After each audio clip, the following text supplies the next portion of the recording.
Before the city burned, before the syndicate fell, before Kai Kwan chose love over power, there was a single mistake that changed everything.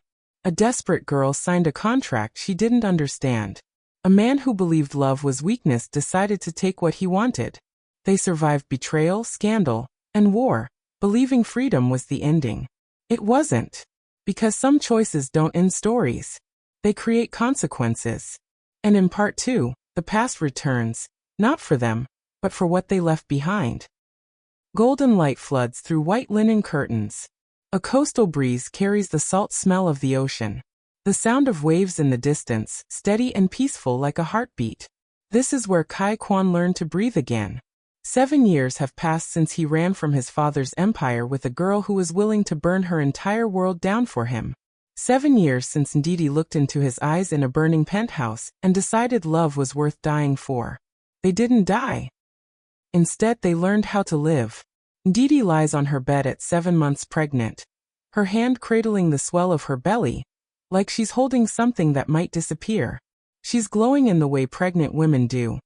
Not in the romanticized photographs way, but in the exhausted, radiant way of a woman carrying life and carrying secrets. Her skin has a pregnancy sheen. Dark circles under her eyes that no amount of sleep erases. She whispers to her belly because this is what mothers do when they're terrified and hopeful all at once. Good morning, little one. Your father's already awake. He does this thing where he can't sleep past 5. Says his body remembers the old days. I think his body will always remember. In the living room, Kai stands at the kitchen counter making tea. He's 33 now, wearing simple linen pants and a white t-shirt. His hair is longer than it was when he ruled an empire, more relaxed. But his posture is still rigid. The body remembers. Even in peace, he holds himself like he's ready for a threat that might come through the door at any moment. He moves with the same lethal grace that once commanded respect through fear, but it's been domesticated now into the simple act of pouring hot water over leaves. His right hand trembles slightly as he lifts the cup. Not noticeably to anyone else. But he notices. He always notices. On the counter next to him, a daughter's drawing. Crude, colorful. Stick figures labeled Appa, Amma, me. Hearts everywhere. A child's perfect family. He talks to himself as he works. A habit Ndidi says is healthier than keeping it inside. Another one today. The tremors. The darkness doesn't leave. It just learns to be quiet. When Ndidi appears in the doorway, his entire face changes. 7 years of marriage, and he still looks at her like she's the reason he survived. Because she is. You should rest. You should rest. But here we are, both of us awake like we've got something to be afraid of. She moves toward him slowly. Pregnancy has made her graceful in a different way, more deliberate, more present in her body. He guides her to sit, his hand on the small of her back. Even his protective touch has softened, learned to be gentle instead of possessive. They sit in comfortable silence. This is their language now. What they don't say is as important as what they do. Two people who've lived through hell don't need to fill the quiet. Did you sleep at all? Enough. That's not an answer. No, it's not. She rests her head on his shoulder, and he touches her belly. The baby moves under his palm and something in his chest loosens. This is all he wanted. This. A woman who chose him. A child who loves him. Another life coming into a world he's trying to make safe. Not a daughter. He says this like he can will it into being. It's a daughter. Ndidi's smile says she knows something he doesn't. You can't possibly know that. Mother's intuition. He touches her belly again, and for a moment he looks like what he's become. A man who's learned to hope. God help us if it is. A girl with your mind and my. He doesn't finish. They both know what his means in this house. It means darkness. It means intensity. It means the capacity to love so completely it destroys you, or saves you. Usually both. Arya Kwanli enters the kitchen like she owns it. She's 5 years old, almost 6, with her father's dark eyes and sharp features, but Ndidi's warmth in her expression. Her hair is in braids, pulled back by clips shaped like butterflies. She's wearing a t-shirt that says Future Engineer, in Korean and English. A gift from her mother who watches her daughter, and sees the future already written in her eyes. She is, objectively, the kind of child people stop to look at. But more than that, there's something about her presence. An awareness. She observes too much for 5 years old. She notices when her father's hands shake. She notices when her mother holds her breath. She notices things that adults spend years learning to ignore. Appa, you're making the tea wrong. He doesn't even look up. This is their ritual. The water needs to be cooler or the leaves burn. You're supposed to wait until the steam gets smaller before you pour. Is that what your mother says? Amma says you think about too many things so you forget about the little things. Like tea water temperature. She says this with the innocent cruelty of children, pointing out truths adults have learned to dance around. Kai kisses the top of her head because this is what fathers do. And he's learning to be a father in a way his own father never taught him. It's not the tea water that matters. It's that his daughter notices. It's that she cares enough to correct him. It's that this ordinary moment of being corrected by your child over breakfast is the most powerful thing he's ever experienced. Didi watches them together and sees the man she saved. Not the man he was. Not the man he might have been. The man he chose to become. She's not wrong. Does it hurt? Arya asks her mother, noticing the belly. Sometimes. But it's a good hurt. It means the baby's growing. Is it a brother? No. It's a sister. See? Arya looks at Kai with absolute certainty. I told you girls are smarter. Mother knows things you don't. That has been established. The scene is so perfect it hurts. This is what Kai bought with fire and blood. This normalcy. This small girl climbing into his lap, asking about tea temperature. This pregnant woman smiling at their daughter's sass. This kitchen filled with morning light, and the sound of waves outside. This is freedom. He finally understands it. But there's a crack in the foundation. Small. Not visible yet. But it's there. Can I go to school today? Yoonji's having a birthday, and we're making clay pots. After breakfast. Go get dressed first. Arya skips away, already lost in her own thoughts about birthday parties and clay, and the normal things that normal children think about. She stops at the doorway and turns back like she's remembering something important. Appa, why do you look sad sometimes when you think nobody's watching? The room goes very quiet. The waves outside stop sounding like peace and start sounding like warning. Kai chooses his words carefully. What do you mean, sweetheart? Sometimes when you're looking at me or Amma, your eyes look like they're scared. Like you might lose us. She's 5 years old, and she's described his entire existence. Arya. That's okay. Amma gets scared too sometimes. When you have nightmares, she holds you. And before they can respond, she's gone. Padding up the stairs to her room, already thinking about birthday cake and clay pots. Already forgotten the moment that will change everything. But her parents haven't forgotten. They sit in the sudden silence and understand that their daughter sees them. Really sees them. Not the version they present to the world. The truth underneath. Kai looks at the photograph on the refrigerator. The three of them at the beach. All smiling like they have nothing to hide. She sees too much. She sees everything. She has your eyes. Both literally and the way they work. It terrifies him. It should. Later that morning, after Arya leaves for school, Didi naps on the couch. The exhaustion of pregnancy has finally won out over the constant vigilance of a woman who's learned that safety is temporary. Kai is in his study, the only room in the house that still feels like it belongs to the old version of him. Floor-to-ceiling bookshelves filled with language books, philosophy, literature. A heavy mahogany desk. And on the walls, nothing. Deliberately nothing. Like he's terrified of what might accidentally be visible. Like he's ashamed of the person he was enough to erase him completely. He's grading papers. His students are professionals, adults learning languages to expand their businesses.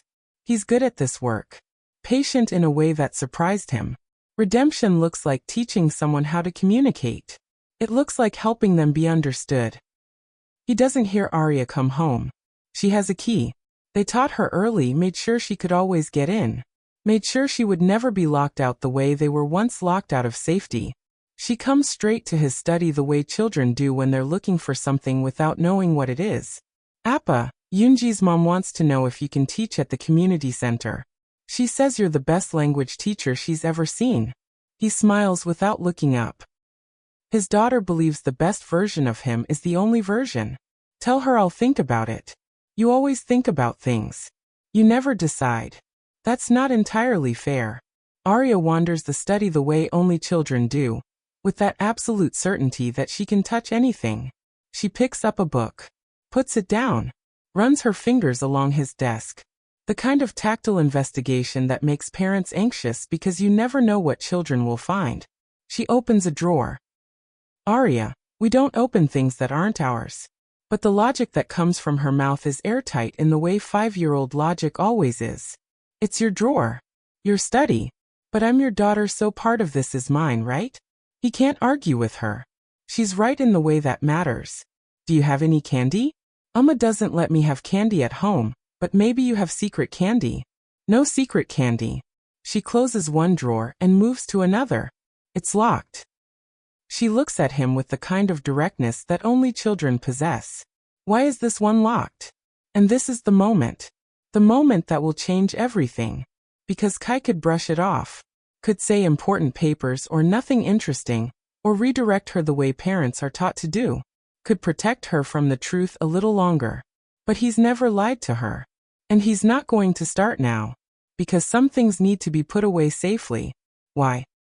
Because I'm keeping them from hurting you. She processes this with the gravity of a judge. She doesn't ask about the locked drawer again. Instead, she climbs into his lap and his arms come around her automatically. This is what love feels like. Protection. Presence. The willingness to be known. You're keeping me safe. Always.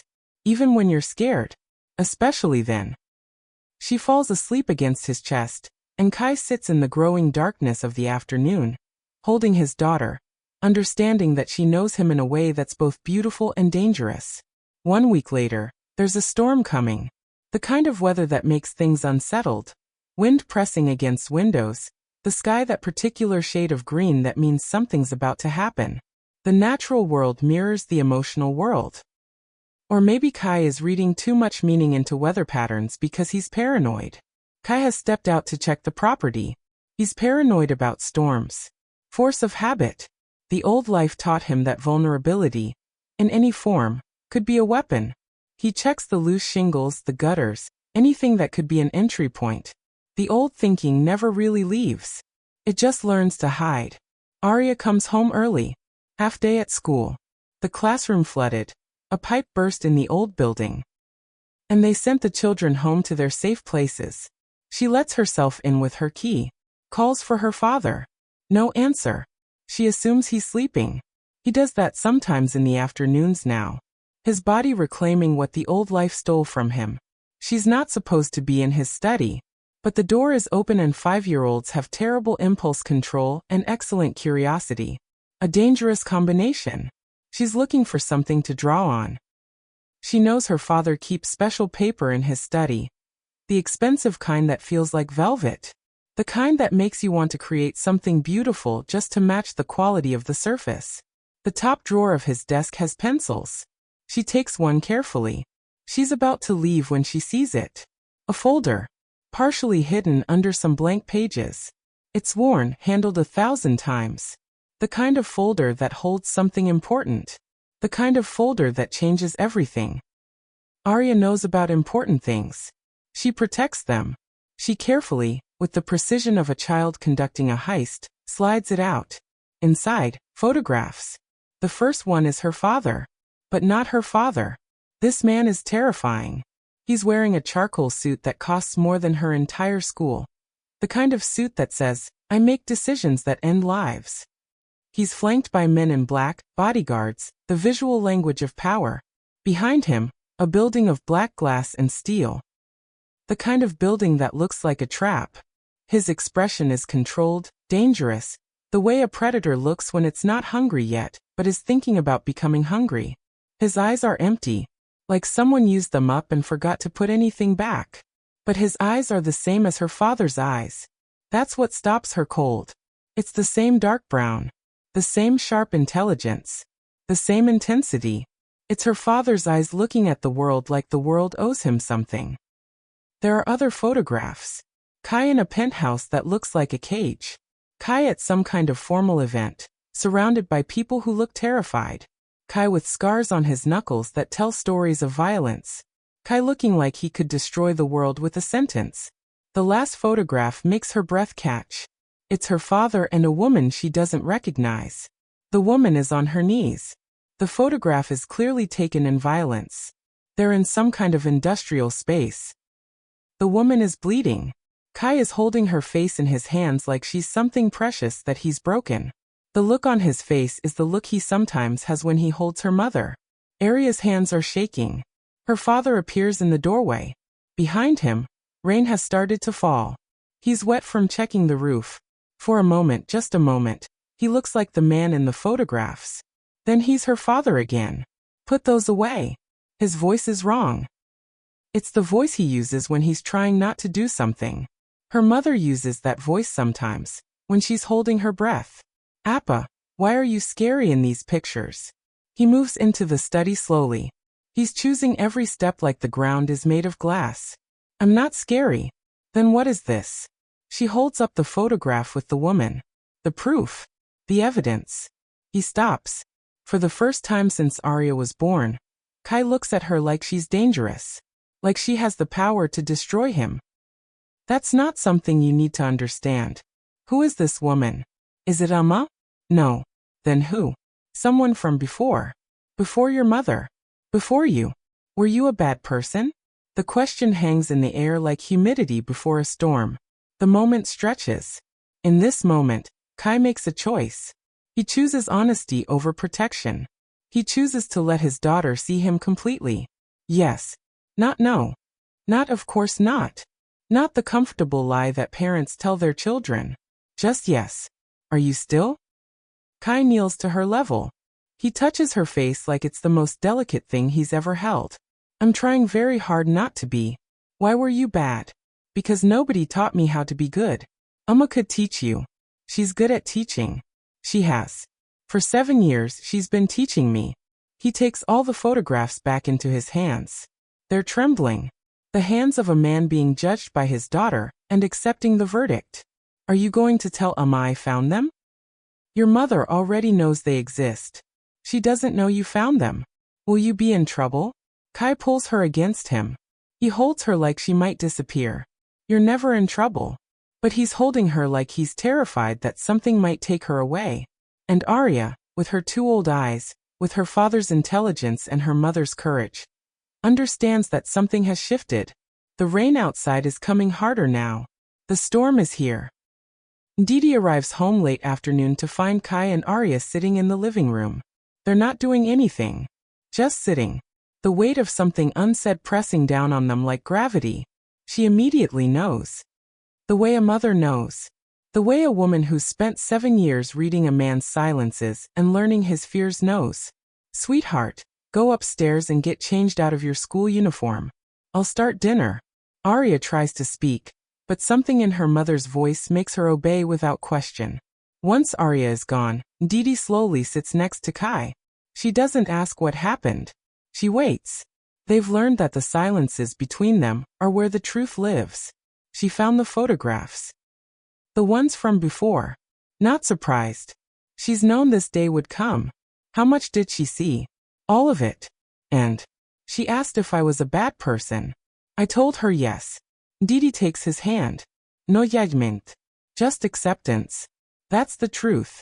She asked if I'm still bad. I told her I'm trying not to be. Kai looks toward the stairs where their daughter disappeared. The daughter who has his eyes and his intelligence and the ability to see through deception. She's too perceptive. She sees things. She asked me why I look scared when I think nobody's watching. She has your eyes. That's what I'm afraid of. They sit in silence as the rain continues.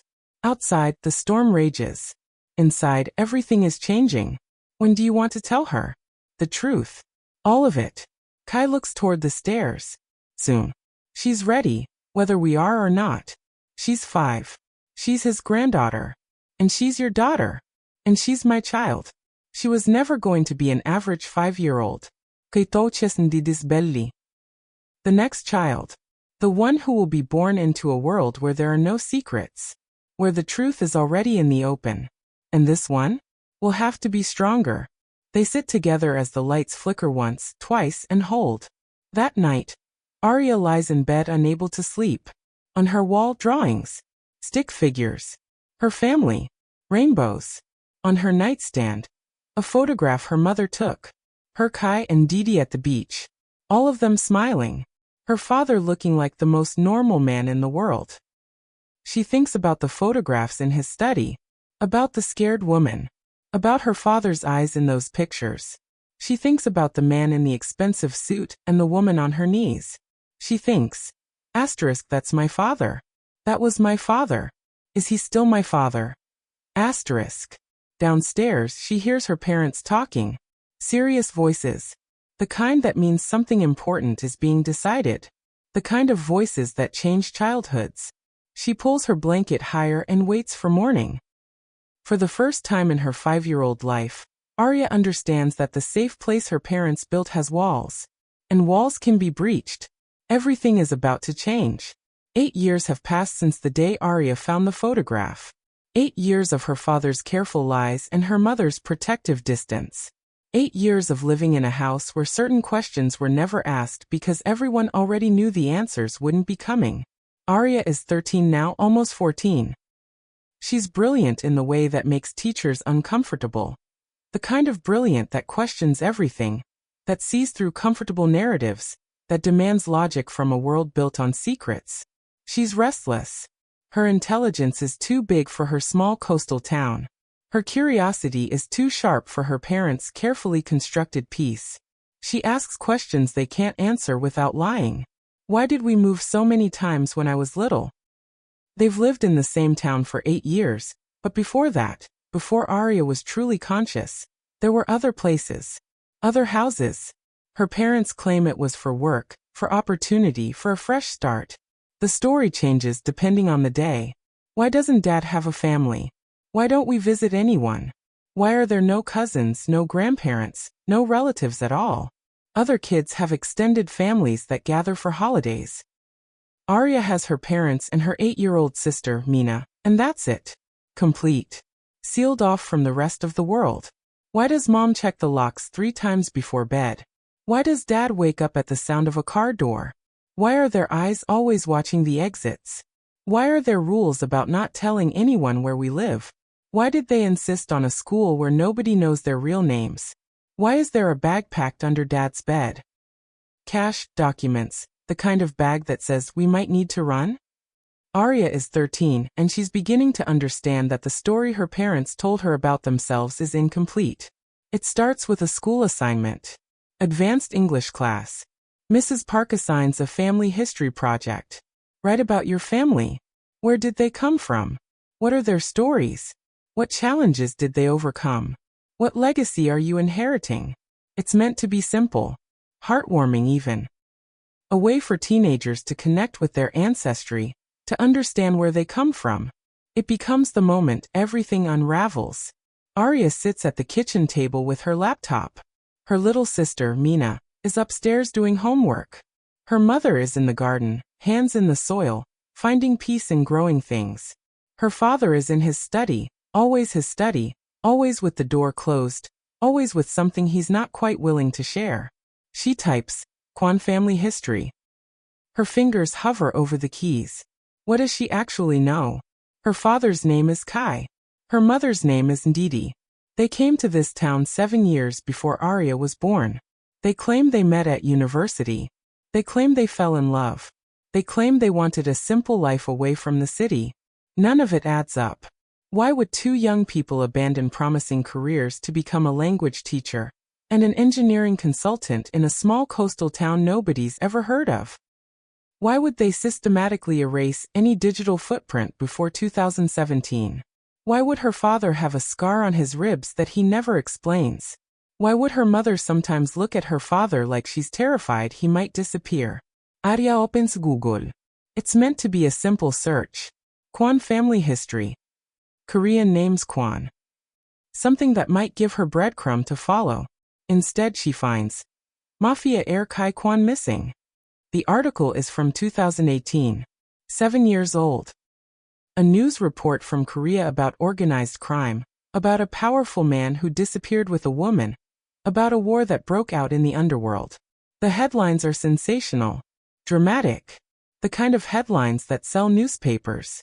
She reads, "The Kwon Syndicate. The chairman, Kai Kwon, 28 years old, heir to a criminal empire, missing after apparent betrayal of his own family. Billions at stake. Rival organizations moving in. A girl with him. African-looking girl. Engineering student from a borrowed loan crisis." She reads about her mother. Without knowing it, she reads about her mother. A scholarship student desperate to save her family. A girl who walked into a mafia building and didn't walk back out as herself. Her name is listed in one article. Ndidi Abwies. 23. Used as leverage by crime families. Arya reads about her father destroying his own family's empire. About his father, the chairman, dying under mysterious circumstances. About the systematic dissolution of organized crime networks across Asia. She reads about a fairy tale romance that was actually a nightmare. A girl forced into marriage. A man breaking the rules for love. She reads, Kai Kwon, son of the Kwon family patriarch, has been missing for 7 years. Reports suggest he liquidated his holdings and disappeared with his wife. Some sources claim he's working in South America. Others believe he's dead. The Kwon family empire has been divided among rival families, destabilizing the entire Korean underworld. Arya sits in her kitchen, her safe kitchen, her normal kitchen, and understands that her entire life is a lie. Her parents aren't what they claimed. Her father isn't a language teacher who happened to want a quiet life. He's a mafia heir who chose love over power. Her mother isn't a woman who fell in love at university. She was married off as collateral for a debt. They ran. They changed their names. They built this life, this perfect, careful, protected life, out of the wreckage of organized crime and impossible choices. Arya closes the laptop. She sits in the silence of her kitchen and feels like she's standing on the edge of a cliff. She doesn't confront them immediately. She's 13 and she's learned from her parents that knowledge is power. She researches instead. For 3 weeks she digs. Late at night, in the library after school, on her phone using the school Wi-Fi instead of the home network. She's not sure why she needs to hide, but something in her knows to be careful. She finds more articles. Korean media outlets covering the syndicate's collapse. Forum posts from people who claim to know what happened. A woman named Sharon, her father's ex-wife, who briefly appeared in the media spotlight before disappearing. Rumors about violence, about love, about a man who chose his wife over his empire. She finds financial records, legal documents from the dissolution of her father's businesses, evidence of the billions he walked away from, evidence that the man teaching community college language classes to small-town adults was once worth enough money to buy small countries. She finds a photograph. Her father, younger, cold, standing in front of black glass and steel, standing like he owns the world. Standing like the kind of man who could destroy you before breakfast and forget your name by lunch. She's looking at a version of her father she's never met. A version that scares her in a way she can't quite articulate. The assignment is due in 1 week. Arya hasn't written a single word. She sits at the dinner table. Family dinner, a ritual her parents insisted on maintaining because normal families have family dinners, and watches her parents carefully. Her mother is smiling. She's always smiling now, like she's forgotten what fear feels like, or like she's so grateful to be alive that smiling is the only logical response. Her father is eating quietly. He's watching Mina tell a story about something that happened at school. He's listening with the intensity of a man who knows how fragile normal moments are. He's holding on to his daughter's voice like it might disappear. They look normal. They look happy. They look like people who haven't spent 7 years running from the most powerful crime organizations in Asia. Arya sets down her fork. Who were you really? The table goes very quiet. Even Mina stops talking. She's 8 years old and already learning that certain questions have weight. Kai sets down his chopsticks slowly. Ndidi's smile doesn't fade, but it changes. It becomes fixed. Performative. What do you mean, sweetheart? Arya pulls out her phone. She shows them the articles. The photographs. The headlines screaming about organized crime and missing heirs and women used as collateral. These articles. They're about you, aren't they? Both of you. The silence that follows is the kind of silence that precedes earthquakes. Kai looks at Ndidi. They have a conversation with their eyes. The kind of conversation they've been having for 14 years. A conversation about whether the truth should be told. A conversation about whether their daughter is ready. The answer has always been not yet. But not yet has run out. Time has run out. Questions have become inevitable. Kai turns to Mina. Sweetheart, why don't you go upstairs? Mom and I need to talk to your sister about something. Why? Mina asks with the clarity of childhood. Because we love you, he says. And because sometimes parents have to have conversations that aren't meant for 8-year-olds yet. Mina looks at Arya like she's suddenly suspicious that her older sister knows something she doesn't. Which of course she does. Arya is always ahead of everyone else. But she leaves. She understands the tone of finality. She understands when to obey. Once she's gone, Kai and Ndidi sit with their oldest daughter and make a decision that can't be unmade. How much do you know? Ndidi asks. Enough to know you lied to me. Enough to know Dad was a crime boss. Enough to know Mom was married against her will. Enough to know they were looking for you. Enough to know we ran. The words come out like bullets. Kai closes his eyes like he's bracing for impact. That's not the whole story, he says quietly. Then tell me. Tell me the real story. Not the version you've been feeding me for 13 years. The actual story. I'm old enough. Ndidi reaches across the table and takes Arya's hand. She holds it like an anchor. If we tell you, everything changes, Ndidi says. You won't be able to unknow it. You won't be able to pretend anymore. And there will be danger in knowing. Real danger. Arya meets her mother's eyes. There's already danger. I found the articles. If I found them, someone else could. And I deserve to know who I am. Who you are. What we're actually running from. She's 13 years old, and she's describing her entire childhood with the clarity of someone twice her age. Kai stands up. He paces to the window and looks out at the ocean like it holds the answer he's looking for. I need to know you understand what you're asking for, he says to his daughter. You're asking me to tell you about the worst parts of myself. You're asking me to tell you about violence I've done. About people I've hurt.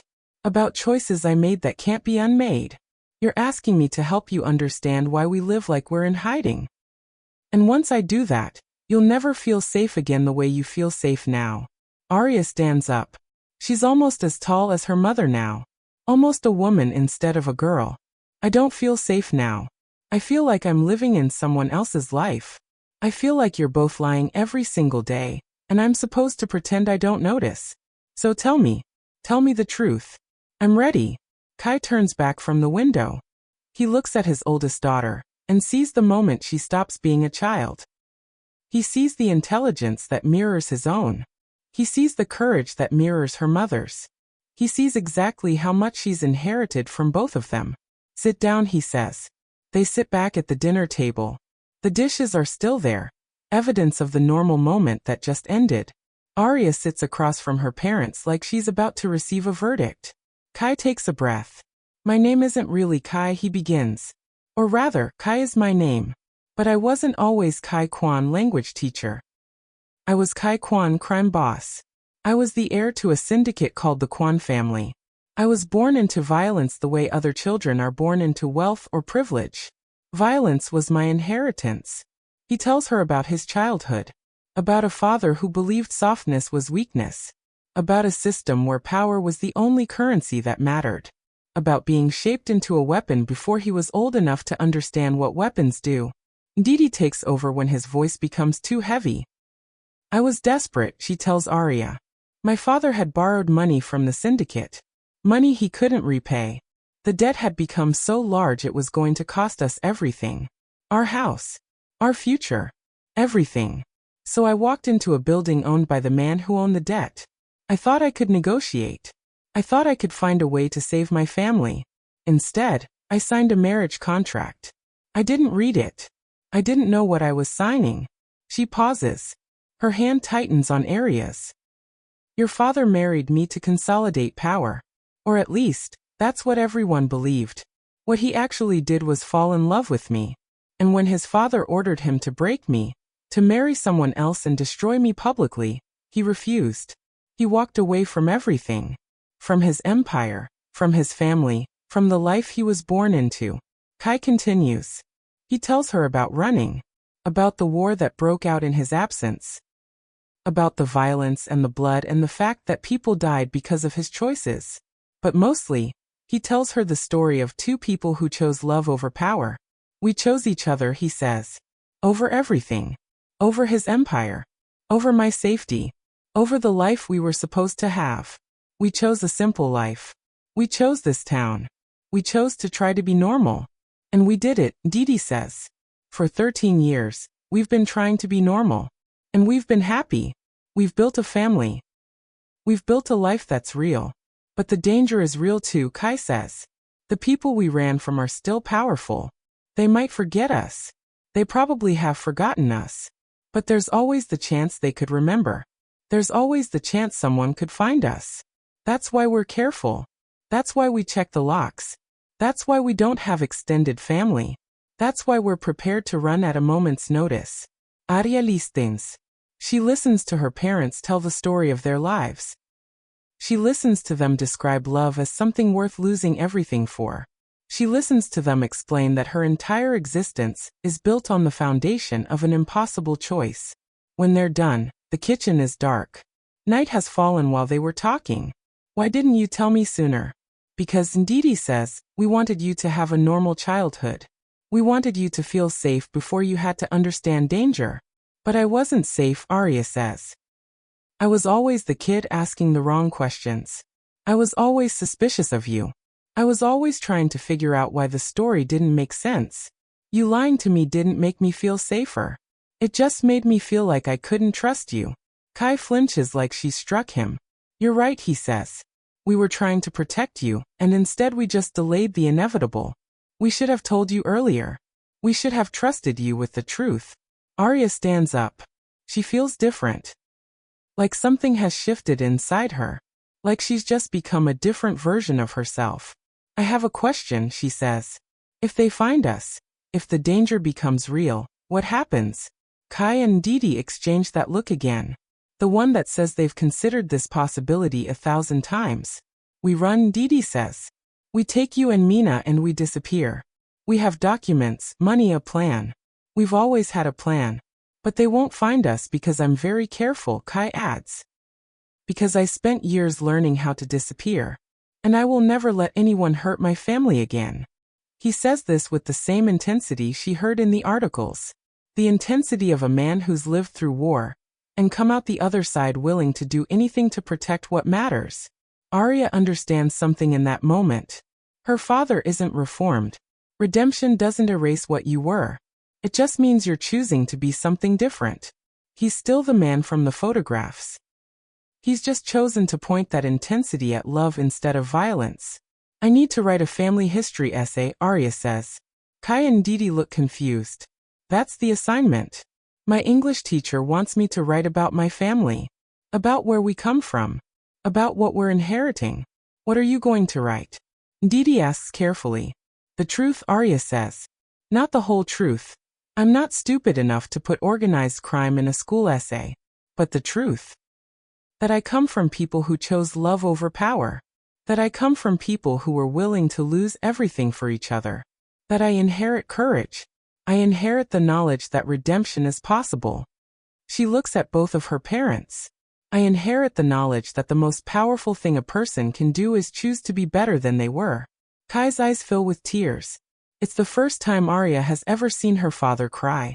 That night, Arya goes to bed and dreams of black glass buildings and women on their knees, and her father looking at her mother like she's the only thing in the world worth saving. She dreams of running through darkness.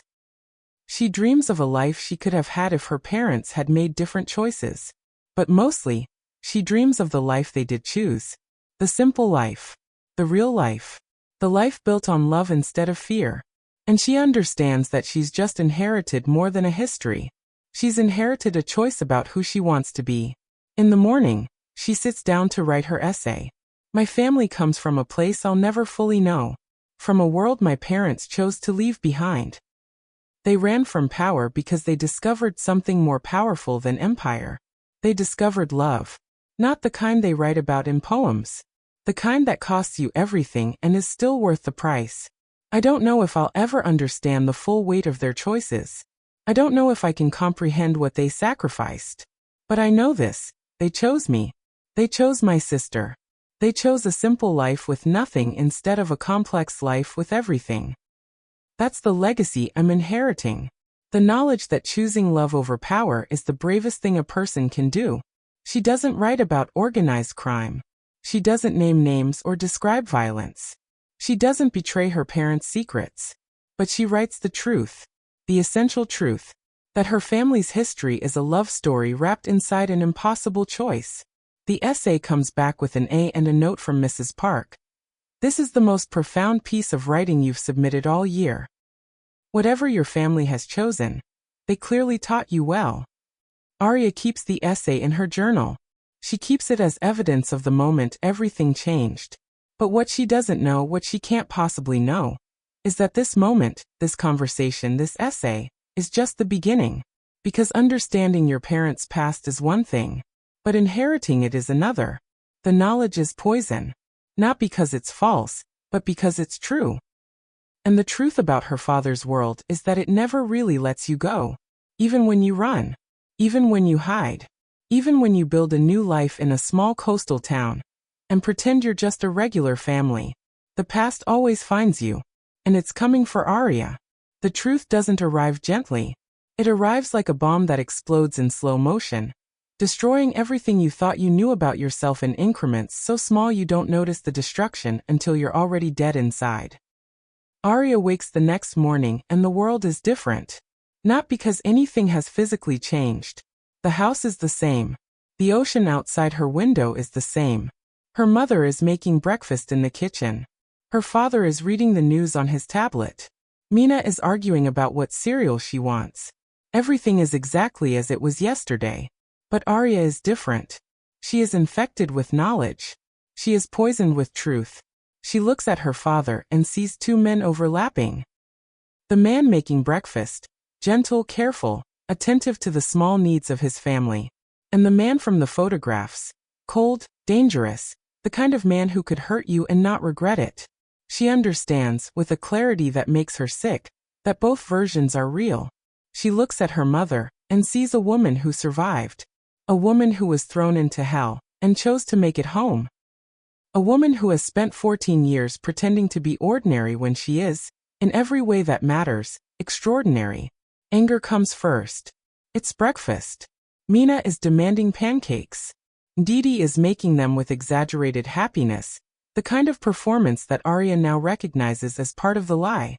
Kai is reading something on his phone and his expression shifts, just for a moment, into something watchful. Something that says, "Threat detected." Arya sets down her orange juice with enough force that it sloshes over the rim of the glass. "You lied to me," she says. The kitchen goes very quiet. Even Mina pauses mid-argument about cereal. Every single day, Arya continues. "You lied. You looked me in the eyes and you lied. You told me about university and falling in love, and wanting a simple life. You didn't mention the organized crime. You didn't mention the forced marriage. You didn't mention the fact that I might not exist if Dad's father had won." Didi sets down her spatula. "We did what we thought was right," she says carefully. "You didn't give me the choice to decide what I needed to know," Arya says. "You made that choice for me. You treated me like I was too stupid or too fragile to handle the truth. You weren't ready," Kai says. His voice is quiet but it carries weight. "You don't get to decide when I'm ready," Arya says. "I'm the one living my life. I'm the one walking around not understanding who I am. That's my decision to make, not yours." She leaves the table. She doesn't eat breakfast. She goes to school and sits through her classes in a fog of anger so thick she can barely breathe. The anger lasts 3 days. By day 4, it morphs into something else. Not acceptance, but understanding.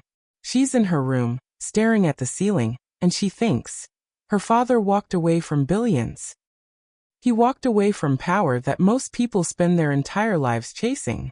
He walked away from an empire that was supposed to be his birthright. He did it for her mother. She thinks. Her mother accepted a marriage she didn't choose.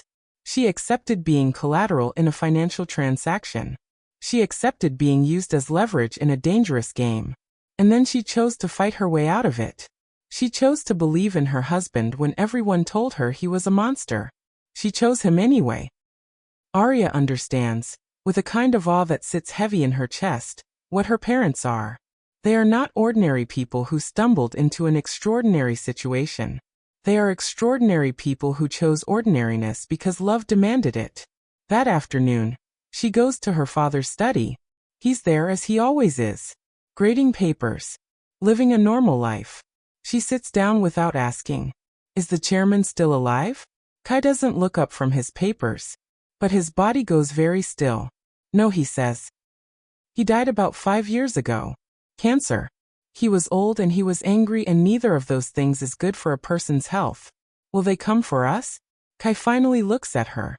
His daughter. His oldest. His mirror. In so many ways it terrifies him. "I don't know," he says. That's the honest answer. They might have forgotten about us. 7 years is a long time in that world. People rise and fall. Organizations fracture. New priorities emerge. But they might also be waiting. They might be planning. I spent a lot of years being very good at revenge. I understand how long some people are willing to wait. Are we in danger? Yes, Kai says. The threat never went away. It just got quieter. It's like. He pauses. He's trying to find the words to explain to his 13-year-old daughter that her life is built on a foundation of potential violence. It's like living with a disease that's in remission. You're not sick right now, but the sickness could come back. You live knowing that. You're prepared for it. But you don't let it stop you from living. Arya processes this. Why did you have me? Kai's expression changes. This is the question he's been afraid of his entire fatherhood. Because I wanted to. Because your mother wanted to. Because we wanted to prove that we could build something good out of the wreckage of our past. But also strategically. Right. Kai doesn't answer immediately. He's choosing his words very carefully. Your grandfather. The chairman. He believed in blood. In legacy. In dynasties. He believed that I would eventually come back, because I was his son. Because it was in my blood to want power. He had reasons to believe that. He'd shaped me that way. When your mother got pregnant, I wasn't thinking strategically. I was thinking about how much I loved her. How much I wanted a child with her. But yes, there was a strategic element. A child would tie us to this life. A child would make it harder for me to run back to him. A child would force me to choose this over that. Arya feels something shift inside her. I was a bargaining chip. Not only a bargaining chip, Kai says. But yes. You were also that. You were the thing that made sure I could never go back. Arya stands up. She paces around his study, looking at the books, the desk, the careful ordinariness of it all. Does the chairman, does he know about me? Yes. He knew you existed. I don't know if he knew that you were specifically mine.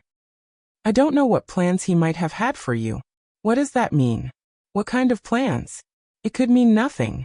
He's dead. It could mean that somewhere, there's someone else from his organization who remembers that the heir has a daughter, and they might see you as a way to get to me, or as a way to continue a legacy, or as nothing at all. I don't know. But I need you to understand something. This house, this town, this life, it's not as safe as it seems. You are not as ordinary as you think you are. And there will come a time, maybe soon, maybe not for years, when you have to make a choice about who you are. Are you Arya, the normal girl living a normal life?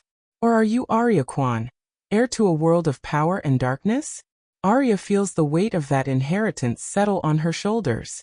I don't want to choose. I don't want to be important. I just want to be normal. Kai looks at his daughter, and he understands that she's just learned what he learned at her age. That sometimes normal isn't an option. Sometimes, you're born into something that demands to be reckoned with. I know, he says. But you might not get that choice. After that conversation, something changes in Arya. She becomes obsessed. Not with school. Her grades actually suffer because she can't focus on calculus when she's researching the Kwan family organizational structure. Not with her social life. How can she care about whether Yuki likes her when she's trying to understand the power dynamics of Korean organized crime? She starts researching at night. She uses her laptop with VPN software she downloads in secret. She creates a fake email address. She joins forums where people discuss organized crime like it's sports trivia. She reads academic papers on the history of Asian crime syndicates. She watches documentaries about the Korean underworld. She discovers things. The Kwan family was powerful once. Extraordinarily powerful. They controlled territory, businesses, people. But they fragmented after the chairman's death. Without a clear successor, without Kai, who abandoned his birthright, the organization fractured. Territory was divided. Alliances shifted. Competing families moved in. Her father, she realizes, didn't just walk away from power. He destabilized an entire underworld ecosystem by refusing to take the throne. His absence created a vacuum. That vacuum was filled by chaos. She researches her grandfather, the chairman. She finds interviews with people who knew him. Quotes describing him as ruthless, intelligent, unforgiving. A man who believed love was a weakness. A man who created his son as a weapon. A man who died angry that his weapon had turned itself off. She reads about the women. Her father's ex-wives. The names are mentioned in articles about the Kwan family, but details are scarce. 3 women who left him. 3 women who survived him. She searches for them by name, but finds almost nothing. They've disappeared into normal lives, hidden from the world that once threatened to consume them. She reads about her mother. There are articles describing her as leverage. As a girl with nothing who was used as collateral. As the woman who tamed a monster. The narrative is simplified, sanitized for public consumption.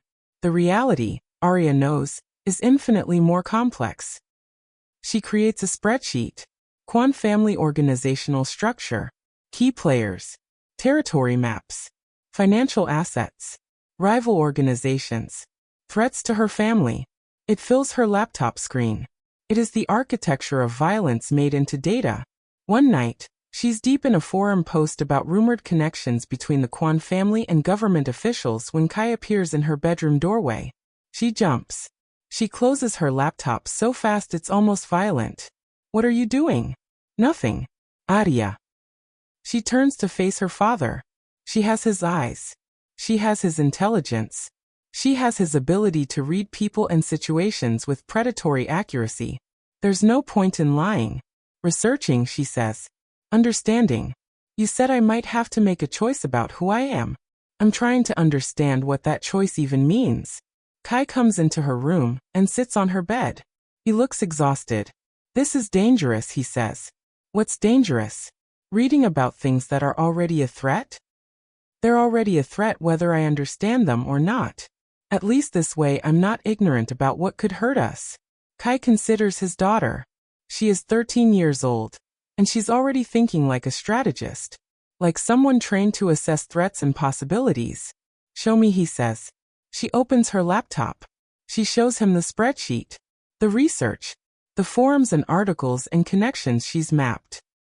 She shows him her analysis of which organizations might have a grudge against the Kwan family. Which territories are still unstable. Which rival families might see his daughter as an opportunity. He reads without speaking. When he's done, he closes the laptop gently. This is good research, he says. Thorough. Logical. You're asking the right questions. But it's also dangerous for you to have this information. Because knowledge is currency in that world. And if anyone discovers that you know this much, you become valuable. You become a target. So what am I supposed to do? Pretend I don't understand? Pretend I'm helpless. No, Kai says. I'm going to teach you. He stands up. Not tonight. But starting tomorrow, I'm going to teach you everything I know. About strategy. About reading people. About how to survive if survival ever becomes necessary. About how to live in this world without letting it consume you the way it consumed me. You're going to learn because I'd rather have you prepared and never need it than unprepared and desperately wishing you'd learned. Arya feels something like relief. Something like being seen. Will you teach me about the business side too? How money works in that world? Yes. How to negotiate? Yes. How to make sure nobody could ever use me the way they used Mom? Yes. That most of all. Over the next weeks, her education becomes doubled. By day, she goes to school and pretends to be a normal 13-year-old. She takes tests. She eats lunch with friends. She worries about homework and crushes, and the small dramas of adolescence. By night, she becomes something else. Her father teaches her in his study. He teaches her to read people by the way they hold their shoulders, the direction their eyes move, the rhythm of their breathing. He teaches her that lying leaves traces if you know where to look. He teaches her that power is not about strength. It's about understanding what people want and being willing to provide it or withhold it. He shows her financial documents from his past. He walks her through how legitimate businesses can be used to launder money, how real estate can hide cash, how shell corporations can obscure ownership. He doesn't teach her to do these things, but he teaches her to understand them. He teaches her languages: Korean, Mandarin, Japanese. Languages of power in that region. Languages that will let her understand conversations other people think she can't follow. He teaches her about the Kwon family history, about her grandfather's rise to power, about her father's ascension, about the rules that governed that world, the codes of honor that kept chaos at bay, the consequences of betrayal, the price of love. Ndidi teaches her too, in her own way. She teaches her daughter that power without compassion is just cruelty, that strength is not the same as hardness, that a woman's ability to survive can be her greatest weapon if she doesn't let it turn her into a weapon herself. She tells her about the night she signed the contract without reading it, about the moment she realized what she'd done, about the choice to believe in Kai when everyone told her he would destroy her. I was terrified, Ndidi tells her. Every single moment, I was convinced he would hurt me, but I also believed, somehow, irrationally, that he wouldn't. That beneath all the cruelty and the control, there was something human, something worth saving. Was that stupid? No, Ndidi says. It was brave. Stupid and brave are often the same thing. Arya learns that there is power in love. Real power. The kind that makes strong men choose weakness. The kind that changes the trajectory of entire organizations. She learns that her mother is not a victim. She is a woman who walked into darkness and walked back out on her own terms. She learns that her parents are not ordinary people trying to live extraordinary lives. They are extraordinary people who chose to live ordinarily as an act of defiance. By the time 3 months have passed, Arya is no longer the girl who got angry at breakfast. She is someone new. Someone who understands that she is not safe. That her life is built on foundations that could crack at any moment. That her birth was strategic. That her very existence is a bargaining chip in a game she never agreed to play. She is someone who has inherited not just a family history, but a legacy of violence and love tangled so tightly together they cannot be separated. She is someone who understands that her father's question, "Are you Arya, the normal girl, or Arya Kwon, heir to darkness?" is not a choice that can be deferred. It is a choice that is actively being made every single day. One evening, she's in her father's study. He's teaching her to evaluate the financial health of a criminal organization by analyzing public records and reading between the lines of news reports. It's abstract, theoretical, but they both know it's not. Arya looks up from the document. If they came for us, she says. If the threat became real, what would happen? Kai sets down his pen. We would run, he says. Like we've always planned. We have resources. We have identities prepared. We have people we could trust. And you could protect us? He meets her eyes. No, he says. I could not protect you the way I want to. I could not keep you safe from everything. But I could fight. And I could die trying. He pauses. But you don't need me to protect you anymore, Arya. I'm teaching you to protect yourself. That's the inheritance I want you to have. Not a kingdom. Not power over others. But the ability to survive. the ability to think clearly under pressure, the ability to understand the world and navigate it without being destroyed by it. Arya understands something in that moment. You're preparing me to live without you. Yes. Why? Because love is the only legacy that matters. And the most important thing a parent can do is prepare their children to survive after they're gone. That night, Arya lies in bed and thinks about inheritance. She inherits money. She inherits intelligence. She inherits beauty and courage and all the things her parents fought for. But mostly she inherits a choice. She can spend her life running from the darkness that created her. She can spend her life pretending it doesn't exist. She can spend her life afraid. Or she can face it, understand it, learn from it. She can become someone who knows darkness intimately, but chooses light anyway. She can become someone like her parents. Broken, rebuilt, dangerous in her capacity to love. She doesn't know yet which choice she'll make. She's only 13. The future is still theoretical. The danger is still abstract. But she knows with a certainty that sits heavy in her chest, that one day, maybe soon, maybe not for years, she will have to choose. And when that moment comes, she will be ready. In the darkness of her room, she opens her laptop one more time. She goes back to her spreadsheet. The architecture of violence. The map of a world she's inherited whether she wanted it or not. She makes a new column. Personal contingencies. Escape routes. Resources. Allies. Safe houses. She's building her own plan. Just in case. She's becoming someone her grandfather's organization would recognize. Someone dangerous. Someone who understands power because power is in her blood. But she's doing it with her parents' guidance. She's doing it with the knowledge that she has a choice about what to do with this power. That love, not fear, not violence, not revenge, is the ultimate leverage. She doesn't know it yet, but this knowledge will become her superpower. This understanding that power without humanity is just destruction. That the most dangerous people are the ones who know how to hurt others but choose not to. She's becoming someone very dangerous. And the world is not ready for her. 1 year has passed since Arya became someone different. She's 15 now, almost 16.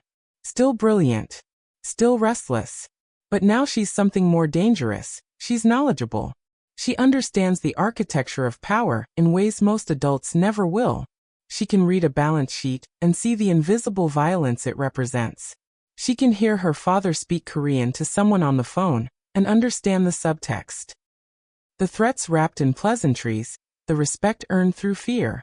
She's learned to be two people. During the day, she's Arya Lee, a normal high school student. She gets good grades. She has friends. She goes to school dances and pretends to care about things that normal teenagers care about. But at night she's Arya Kwan. Someone studying power structures. Someone learning languages of violence. Someone understanding that she might be born to rule a world she never asked to inherit. The duality is exhausting. But it's also intoxicating. She's sitting in her European history class when everything changes. The principal's assistant comes to get her.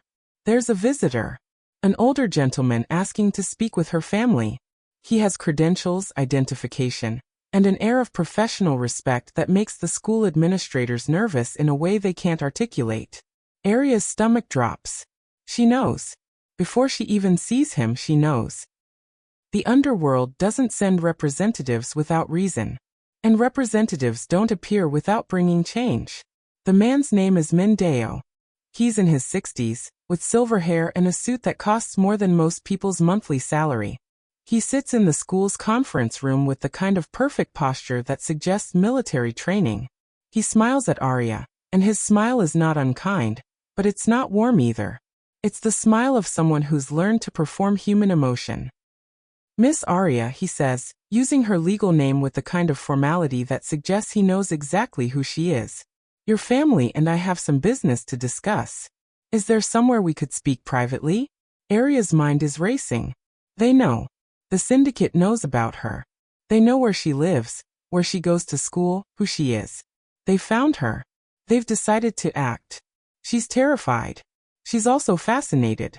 Not here, she says. His smile widens. Wise. There's a cafe 3 blocks from here. Could we meet there in 30 minutes? Why should I meet with you? Because he says your grandfather is dying. And before he does, he wants to acknowledge you. The cafe is empty except for them. Arya sits across from Mendeo with a cold drink she won't touch. He orders tea and waits for her to ask questions. She doesn't ask questions. She waits. Your grandfather, Mendeo finally says, is the man who built an empire. A powerful man. A man who shaped the underworld of an entire nation. But he's old now. He's sick. And he's thinking about legacy. He's thinking about you. Why? Arya asks. Because you're his granddaughter. Because you're blood. Because in his world, blood is the only thing that matters. My father abandoned that world. Yes, Mendeo agrees. He did. Which was unexpected. But also, in retrospect, understandable. He loved your mother more than he loved power. That's a choice. An unusual choice. A choice your grandfather never forgave him for. Arya feels something twist inside her. What does he want from me? An acknowledgement. A meeting. He doesn't demand you return to that world. He doesn't demand you claim an inheritance you don't want. He simply wants to meet his granddaughter before he dies. And if I refuse, then he dies never having met you. And I suspect you'll spend the rest of your life wondering what he might have said. What answers he might have provided. What truths your parents won't tell you. Arya's hands are shaking slightly. She grips them together under the table. My parents will never let me go. He doesn't ask you to go with permission. He asks you to go with knowledge. Mendeo slides a business card across the table. It has an address. A hospital address. He's there. Palliative care. He has maybe 2 weeks. Your choice, Miss Arya. He stands and leaves a generous tip on the table. When you're ready to understand who you are, come. Arya doesn't tell her parents immediately. She sits with the knowledge for 3 days. 3 days of her father asking if she's okay. 3 days of her mother watching her carefully. 3 days of her little sister Mina oblivious to the fact that everything is about to change. On the 4th day, she tells them. They react exactly as she expected them to react. Kai's anger is cold and controlled. The anger of someone who's learned to weaponize rage into something precise and dangerous. Absolutely not. You are not going anywhere near him. You are not going to speak to him. You are not going to acknowledge his existence. His voice is the voice from the photographs. The voice of the man he used to be. I have a right to meet my own grandfather. You have a right to stay alive, Kai says. You have a right to stay ignorant of a world that will consume you if you let it. You don't have a right to walk into danger because you're curious. Didi tries to mediate. She always tries to mediate. Kai, she says she's going to find a way. Fighting her will only make her hide it from us. I don't care if she hides it. I don't care if she sneaks out in the middle of the night. He is not your family. I am your family. Your mother is your family. Your sister is your family. He is a man who built his power on the suffering of others. He is a man who tried to destroy me. He is a man you should never meet. Arya stands up. He's my grandfather. Whether you like it or not, I'm his blood. And he's dying.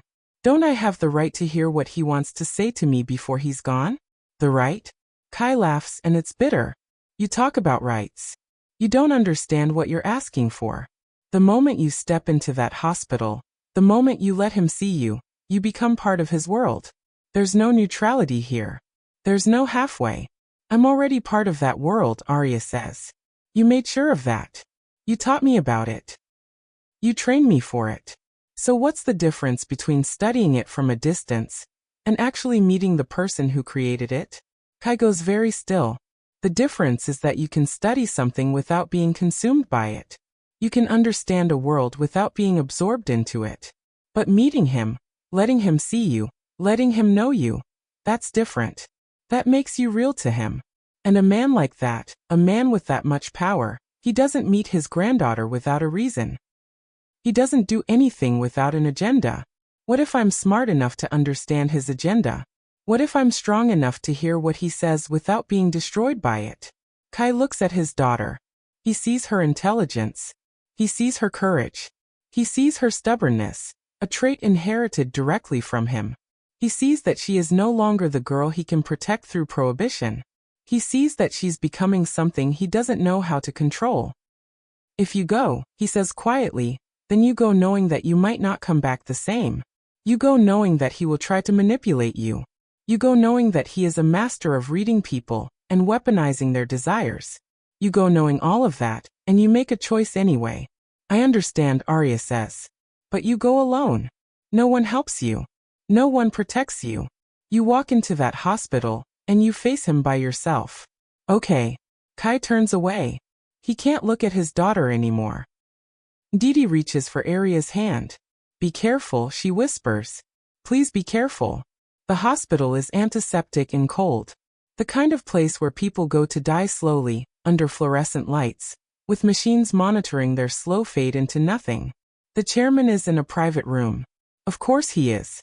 Even dying, he commands resources that ordinary people can't access. Arya recognizes him from photographs, but photographs don't capture the reality. He's smaller than she expected. Diminished. The cancer has hollowed him out, taken everything but his eyes. His eyes are still sharp. Still dangerous. Arya, he says, and he smiles like he's been waiting for her his entire life. You look like him. Like your father. But you have your mother's mouth. That's good. You'll need her grace to survive what you're about to inherit. She stands in the doorway, not yet committed to entering. I'm not here to inherit anything. The chairman laughs. It's a sound like wind through a graveyard. You're standing in my deathbed room, and you tell me you don't want to inherit? That's the first lie I've caught you in, granddaughter. Shall we start with that one, or would you prefer to move on? She enters. She sits in the chair next to his hospital bed. She doesn't touch him. She doesn't soften her expression. But she sits. What do you want from me? The chairman stares at her with an intensity that feels like X-rays. Like he's reading her at a molecular level. I want to know if you're weak like your father, or strong like me. My father isn't weak. No, the chairman agrees. He's not weak. He's something worse than weak. He's capable of strength, but he chooses softness. He could have been the most powerful man of his generation. He could have ruled an empire. Instead, he threw it all away for love. For a woman. He says this like it's incomprehensible. Like choosing love over power is a biological impossibility. He chose the woman over the world, the chairman continues. That's the weakness I failed to break in him. I made him strong, but I couldn't make him stay strong. I couldn't make him understand that sentiment is a luxury only the powerless can afford. He chose differently. Yes. He chose differently. And because he chose differently, the empire I built crumbled. Territories were taken. Power was fractured. Years of work, destroyed by a single man's decision to prioritize his heart over his ambition. The chairman coughs. It sounds like something dying. I'm telling you this so you understand what love costs. It costs you power. It costs you legacy. It costs you your future. Is that what you wanted to tell me before you died? That I should choose power over love? The chairman smiles. It's a smile that says he's been waiting for this question. I wanted to tell you that you have a choice. You are blood of my blood. You have the intelligence to understand power. You have the instinct to wield it. You are born to rule. Your father chose to run. That choice is still available to you. You can live quietly. You can live safely. You can pretend that the world we built doesn't exist and doesn't matter. Or you can claim it. The chairman reaches into his pillow. His hands are shaking, but his movements are deliberate. He removes an envelope. It's sealed. It's heavy. Inside this envelope are coordinates. Account numbers. The names of people who were loyal to me and will be loyal to you. Instructions for accessing resources that your father walked away from. Everything you need to step into the world you were born to rule. He places it on the bed between them. I'm not asking you to use it. I'm not asking you to make any decision. I'm simply telling you that the choice exists. That if you ever need to claim what's yours, the path is there. Arya looks at the envelope. It represents everything her father ran from. Everything her mother was trapped in. Everything her parents tried to protect her from. She picks it up. Why would you give me this? Why would you give your granddaughter the ability to potentially threaten the people who replaced you? Because you're my blood, the chairman says. And because I'm dying, and dying men can afford to be sentimental. Because I want to know that somewhere in the world, there's someone who understands the weight of what I built. Someone who could potentially continue it. Because I want to believe that my legacy doesn't die with me. Even if I hate what my son became, I want to know that the possibility remains. Arya understands that this is her grandfather being honest. This is the moment he stripped away all pretense and revealed what actually matters to him. Not power for power's sake, but legacy. The knowledge that what he built will continue in some form. He's a dying man trying to make his death meaningful. Will you use it? He asks. I don't know, Arya says. I don't know if I want power. I don't know if I want to be part of that world. The chairman nods. Neither did your father. But knowledge is power in itself. Knowing that the choice exists, knowing what you could do if you wanted to. That will change you. That knowledge will poison you, slowly, until you either accept the inheritance or definitively reject it. There's no middle ground. Not really. Not for someone like you. Arya looks at her grandfather. This old man who shaped her father into a weapon, and was shocked when the weapon developed a conscience. This old man who built an empire, and is now dying in a hospital bed, alone. Did you ever regret it? Any of it? The chairman is quiet for a long moment. I regret that I failed to prevent your father from becoming human. I regret that I didn't understand love was strong enough to compete with power. I regret that I didn't have a granddaughter strong enough to carry on what I built. But those are the only regrets. Everything else was necessary. He closes his eyes. Go now. You have the envelope. You have the knowledge. You have the choice. That's all I can give you. Arya stands. She holds the envelope in her hands like it might burn her. At the doorway, she turns back. He loved you, she says. My father. Some part of him, he loved you, and it killed him that he couldn't be what you wanted him to be. The chairman doesn't open his eyes. I know, he says quietly. That's what made him impossible. Arya walks out of the hospital and into the afternoon light. She's holding the envelope. She's holding her grandfather's legacy. She's holding the knowledge that she could, if she wanted to, step into a world of power that most people never even know exists. She understands, with a clarity that frightens her, that everything her father said was true. Knowing about the choice changes you. The envelope in her hands is a bomb. Not because of what's inside it, but because of what it represents. The possibility. She walks to a train station. She rides aimlessly thinking. She doesn't go home. She doesn't go to school. She simply rides and thinks and holds the envelope and tries to decide what to do with the knowledge that she could claim her inheritance. She could take the money. She could access the accounts. She could use the resources to build something new. Not a criminal empire like her grandfather built, but something else. Something that used the tools of power, but for different purposes. She could rebuild what her father destroyed, but differently. Better. Or she could burn the envelope and pretend this day never happened. By the time the sun sets, she still doesn't know what to do. But she knows one thing. She can't hide this from her parents. Not from her father. He'll know. He always knows. She goes home. Kai is waiting for her in the living room. He's been waiting. He hasn't moved. He's sitting in a chair facing the door, and when Arya walks in, he stands very slowly. He knows. It's written all over his face. Not the details, but the fact. The knowledge that she went. That she did exactly what he forbade her to do. You went, he says. Not a question. Yes. Kai walks to her. He doesn't touch her. He just looks at the envelope in her hands. What is it? His legacy. His attempt to make his death mean something. His gift to me. Kai's hands clench into fists. Did you read it? No. Did he tell you things I wouldn't tell you? Yes. He told me that he made you cruel to make you strong. He told me that you threw away power like it was nothing. He told me that I have a choice about who I want to be. Kai turns away from his daughter. That's exactly what I was afraid of. That's exactly why I told you not to go. He's a master at this.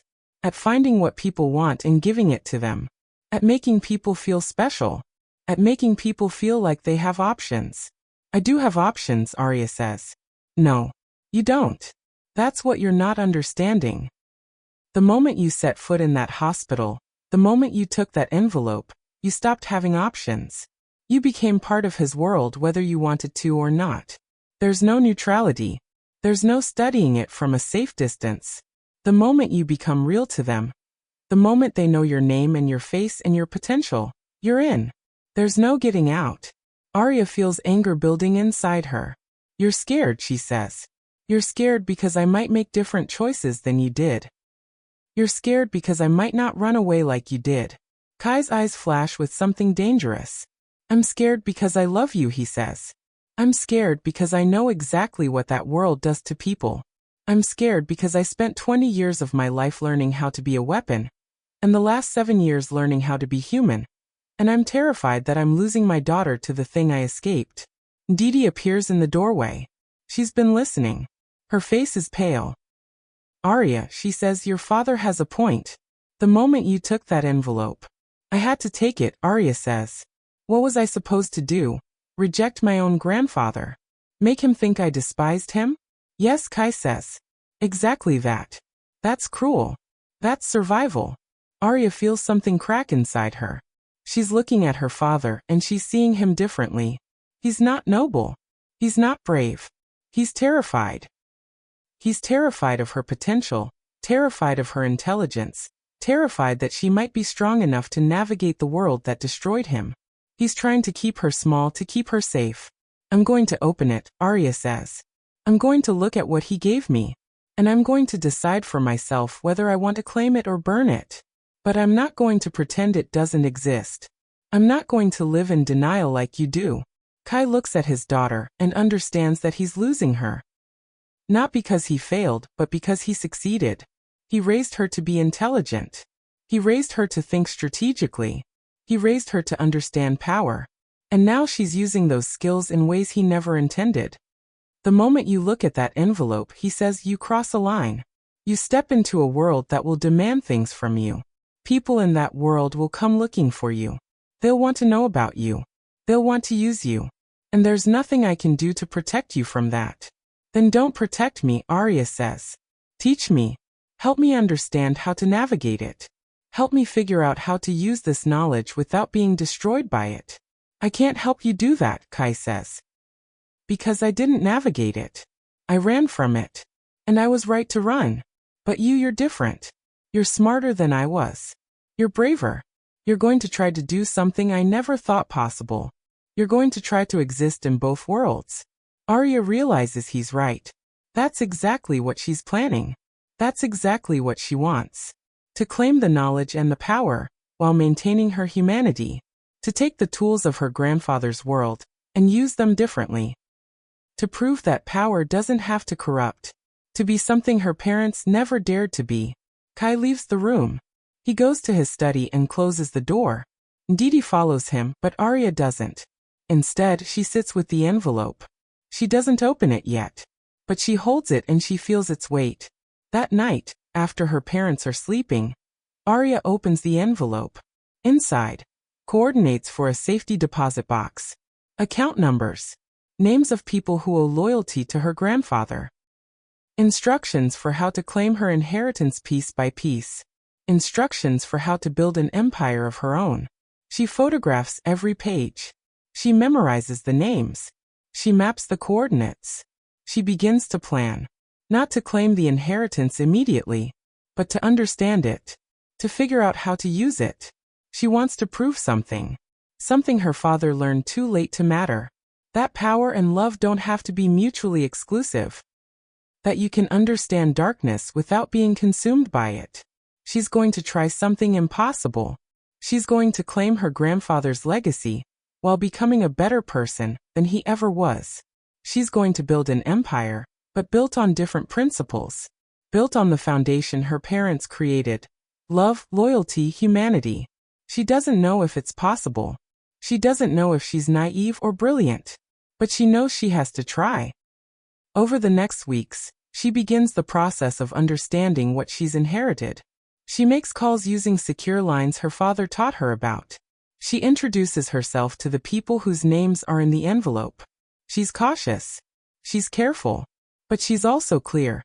She's the chairman's granddaughter, and she's ready to learn. Some people hang up. Some people think she's a trap set by a rival family. But some people, a few people, recognize her authority. They recognize her blood. By the time she's 16, Arya has contacts in the underworld. Not direct contacts. Not people she meets in person. But people who know her name. People who understand that she exists.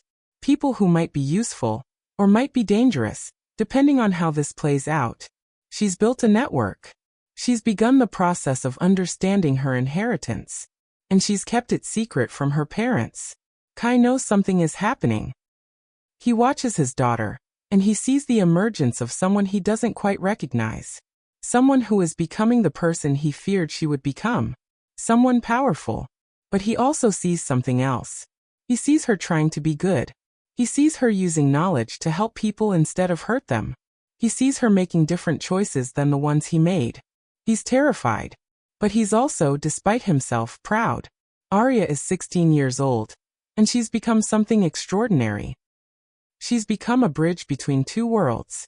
Someone who understands power, but chooses compassion. Someone who could be a monster but decides to be human.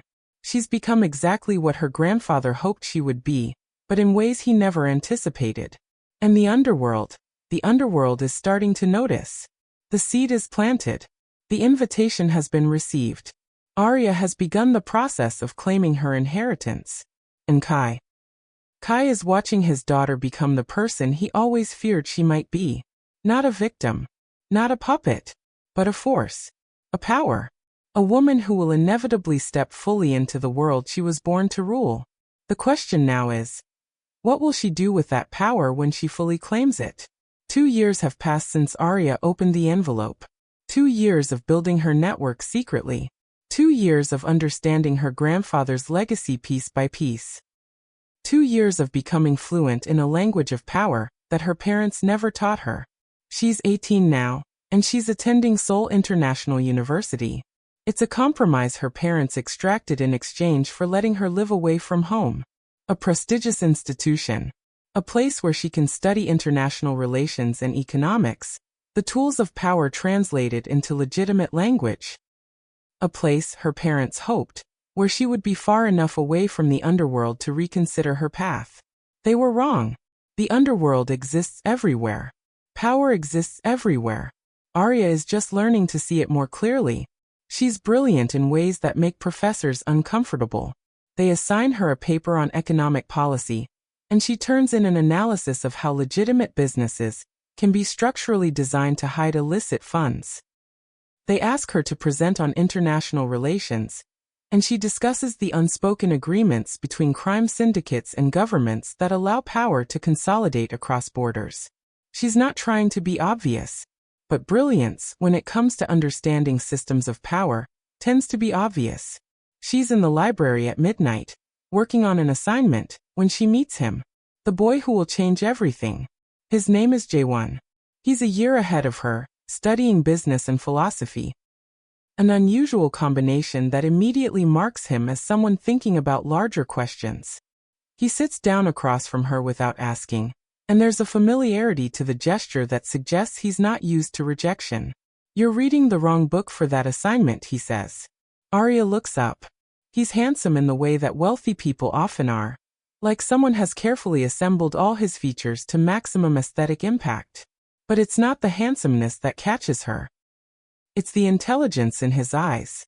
It's the fact that he's right. Professor Kim assigned us to use the Cho methodology. Everyone's reading Cho. But you need the deeper framework, which is in the Park analysis. Nobody knows about Park because he's less sighted, but his thinking is more sophisticated. How do you know what my assignment is? I've taken every class Kim teaches. I know his assignments by heart. And I know the shortcuts to actually understanding his questions instead of just answering them. He leans back in his chair and studies her the way she was studying her book. I'm Jaewon, by the way. Arya. She doesn't give her last name. A habit she's developed. A way of maintaining separation between her university self and her inherited self. What's your major? He asks. International relations. With an economics minor, probably. Let me guess. You're thinking about how power actually works, not how it's supposed to work in theory. Something like that. He smiles, and it's the kind of smile that people write poems about. Genuine. Warm. Like he's genuinely delighted to have found someone thinking the same thoughts he's thinking. Most people are boring, he says. They come to university and they memorize answers. They want to pass the test. You're different. You want to understand the actual mechanics of how the world functions. Is that what you want? Jae-won leans forward. I want to understand power. I want to understand why some people have it and others don't. I want to understand if power is something that's inherited or earned or if it's something more complicated. I want to understand if someone born into privilege can become someone good, or if the systems they inherit will always corrupt them. He says all of this like he's asking a question that's been haunting him for years. That's a very specific set of questions, Arya says. Personal interest, he says. Not everyone who comes from money is actually interested in maintaining it. Some of us want to understand if there's a way to do things differently. They end up talking until the library closes. They talk about power and morality. They talk about whether justice is actually possible in a world built on structural inequality. They talk about the difference between strength and hardness, between dominance and leadership. Arya has never felt more seen. Jae-won asks about her family. She lies with the ease of someone who's been practicing deception her entire life. She tells him her father is a language teacher. She tells him her mother works in engineering. She tells him she comes from a small coastal town and wanted to get away, to see the world. All of it is technically true. None of it is actually honest. He doesn't press for more details. Instead, he talks about his own family. My family is in business, he says vaguely. Real estate. Import-export. The kind of boring stuff that makes money, but doesn't make for good conversation. There's something in the way he says it that makes Arya suspicious. The vagueness. The deflection. The way his eyes shift slightly when he's discussing his family's business. But she doesn't push. They all have secrets. Over the next weeks, they become inseparable. Late-night study sessions that turn into philosophical debates. Coffee dates that extend for hours because neither of them wants to leave. Walks through the city where they talk about their dreams and fears, and the weight of expectations. Jae-won is thoughtful in ways that wealthy men often aren't. He asks questions. He listens. He treats her intelligence like something precious. He looks at her like she's the only person in the world worth understanding. Arya finds herself falling in love. It's not the dramatic, consuming kind of love her parents experience. It's quieter. It's a slow building of trust and affection, and the knowledge that someone sees you completely and chooses you anyway. One night, they're on the roof of the university library, looking at the city spread below them like a circuit board of light. I think I'm falling in love with you, Jae-won says. I know it's fast. I know it's probably stupid. But I need you to know. Arya feels something break open inside her. I think I'm falling in love with you too. He kisses her and it feels like coming home. It feels like the one honest thing in a life built on deception. But even as she's kissing him, even as she's letting herself believe in the possibility of happiness, something in her is processing information. Something in her is cataloging details. The way he mentioned his family's business in import-export. The way he deflects when asked direct questions. The way he seemed to find her almost too easily that first night in the library. The fact that he's studying philosophy and business. The exact combination of disciplines that would prepare someone to understand and navigate the underworld. She knows she should research him. She knows she should use the contacts in her grandfather's network to find out who his family actually is. She knows that love is the most dangerous thing a strategist can experience because it clouds judgment. But she also knows that she's in love. And for the first time in her life, she wants to believe in something other than power and strategy.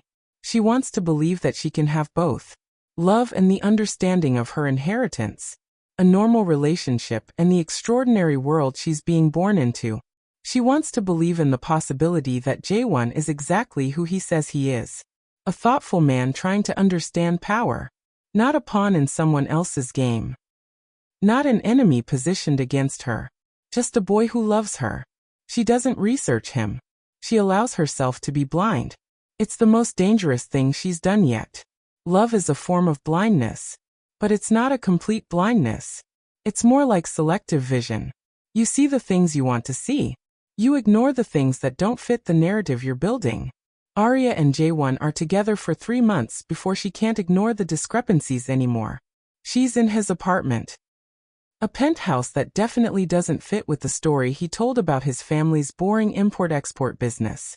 She's waiting for him to shower, and she sees his laptop open, and she knows she shouldn't look, but she does.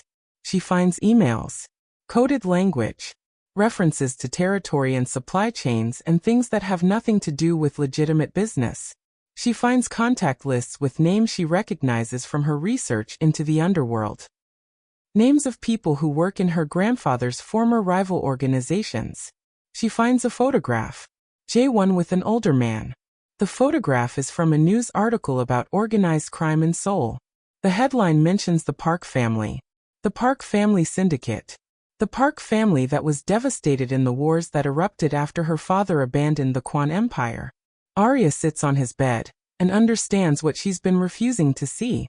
Jaewon isn't a thoughtful student trying to understand power. He's someone born into power. Someone whose family was harmed by her family. Someone who potentially has every reason to hate her. She doesn't know if he knows who she is.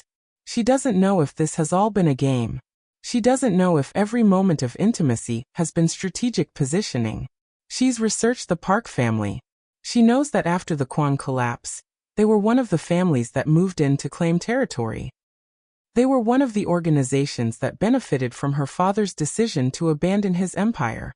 But she also knows they faced pressure from other families.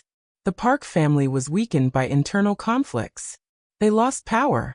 They lost territory. They stabilized, but not at the level they'd hoped to achieve. Why would they position someone to infiltrate her? Why would they send Jaewon to get close to her? Unless they had a reason to believe she was important. Unless they had a reason to believe she was the key to something bigger. She closes the laptop and waits for him to come out of the shower. When he does, he immediately senses something is wrong. What happened? Nothing. Arya, I know you. Something's wrong. She makes a choice. She decides to be honest. Who's your family really? The color drains from Jaewon's face. I can't tell you that. Then we're done. She stands to leave. She's not actually going to leave. She's too in love, too desperate to believe that this is something they can work through. But she needs to know if he'll choose her. If he'll risk his family to be honest with her. Wait. He catches her arm. Not roughly. Gently. Like he's terrified she'll disappear. My family is in organized crime. My father runs one of the major syndicates in Seoul. I'm supposed to take it over eventually. That's who I am. The underworld? Yes. And you came to university to what? Understand power? Or to spy on someone? I came to understand power, he says. That part was true. But I was also. My father positioned me to get close to certain people. To understand their weaknesses. To gather intelligence. What people? Anyone connected to the Kwon family. Anyone who might be a threat or an opportunity. Is that what I am? An opportunity? Jaewon releases her arm. You were supposed to be. I don't know. I was supposed to get close to someone connected to the Kwon heir. Find out about them. Report back. But then I found you, and you were brilliant, and you were kind, and somewhere along the way, you stopped being an assignment and became the only thing I actually cared about. Arya feels something shift inside her. What would you report? What did your father want to know? He wanted to know if Kai Kwon was coming back. He wanted to know if the heir had a family. He wanted to understand the vulnerability in the Kwon legacy. My father has ambitions, and ambitions are a lot easier to achieve when you understand where threats could come from. Arya sits back down on the bed. And now? What would you tell him now? I don't know, Jaewon says. I haven't reported anything. I've been stalling. Making excuses. Because the moment I tell him who you are, everything changes. The moment he knows you exist, you become leverage. You become a target. He sits next to her. I love you, he says. And I can't choose between you and my family. I can't. It would destroy me. But if I have to choose, I will. Just tell me what you need. Arya is about to answer. She's about to tell him the truth. She's about to explain that she's not connected to the Kwon family, she is the Kwon family. That she's exactly the leverage his father has been looking for. That she's more dangerous than he knows. But before she can speak, her phone buzzes. A call from her mother. Urgent. Come home immediately. Then another call. And another. Her father. Her mother again. Both of them using the emergency protocol they established years ago. Something's happened. I have to go, she tells Jae-won. What? No, wait. I have to go. I'm sorry. She doesn't let him finish. She leaves his apartment, and she doesn't look back. She's in a taxi heading to the train station before she allows herself to think about what this means. Jae-won is from a rival family. She's falling in love with her family's enemy. And she was about to tell him exactly who she is. She was about to make a mistake that could destroy everything. Or maybe, a voice in her head suggests, maybe she was about to do something her parents never dared to do. Maybe she was about to choose love over power. She doesn't have time to process the thought. The train is waiting. And whatever emergency has called her home, it's bigger than her personal life. The chairman is dead. That's the first thing her mother tells her when she opens the door. The chairman, her grandfather, has died. The cancer finally won. He's gone. Arya feels something she didn't expect to feel: grief. She didn't know him. She met him once. But he was her blood. He was the person who shaped her father into a weapon. He was the person who tried to give her a choice. He was the only connection she had to a legacy she didn't ask for but was born into. She sits in the kitchen where her family used to eat normal breakfasts, and she understands that the world has just shifted. Within 24 hours, Mindeo arrives. He looks older than he did 3 years ago. Tired. Like the death of the chairman has drained something from him. The syndicate is fractured without him, Mindeo explains. There's no clear successor. The family is arguing about power, about territory, about who should take control. But there are people. The old guard who remember your grandfather's strength, who remember your father's potential, who believe there is a successor. They believe in you. Arya feels the weight of her inheritance settle on her shoulders like armor she never asked to wear. They want to offer you the position.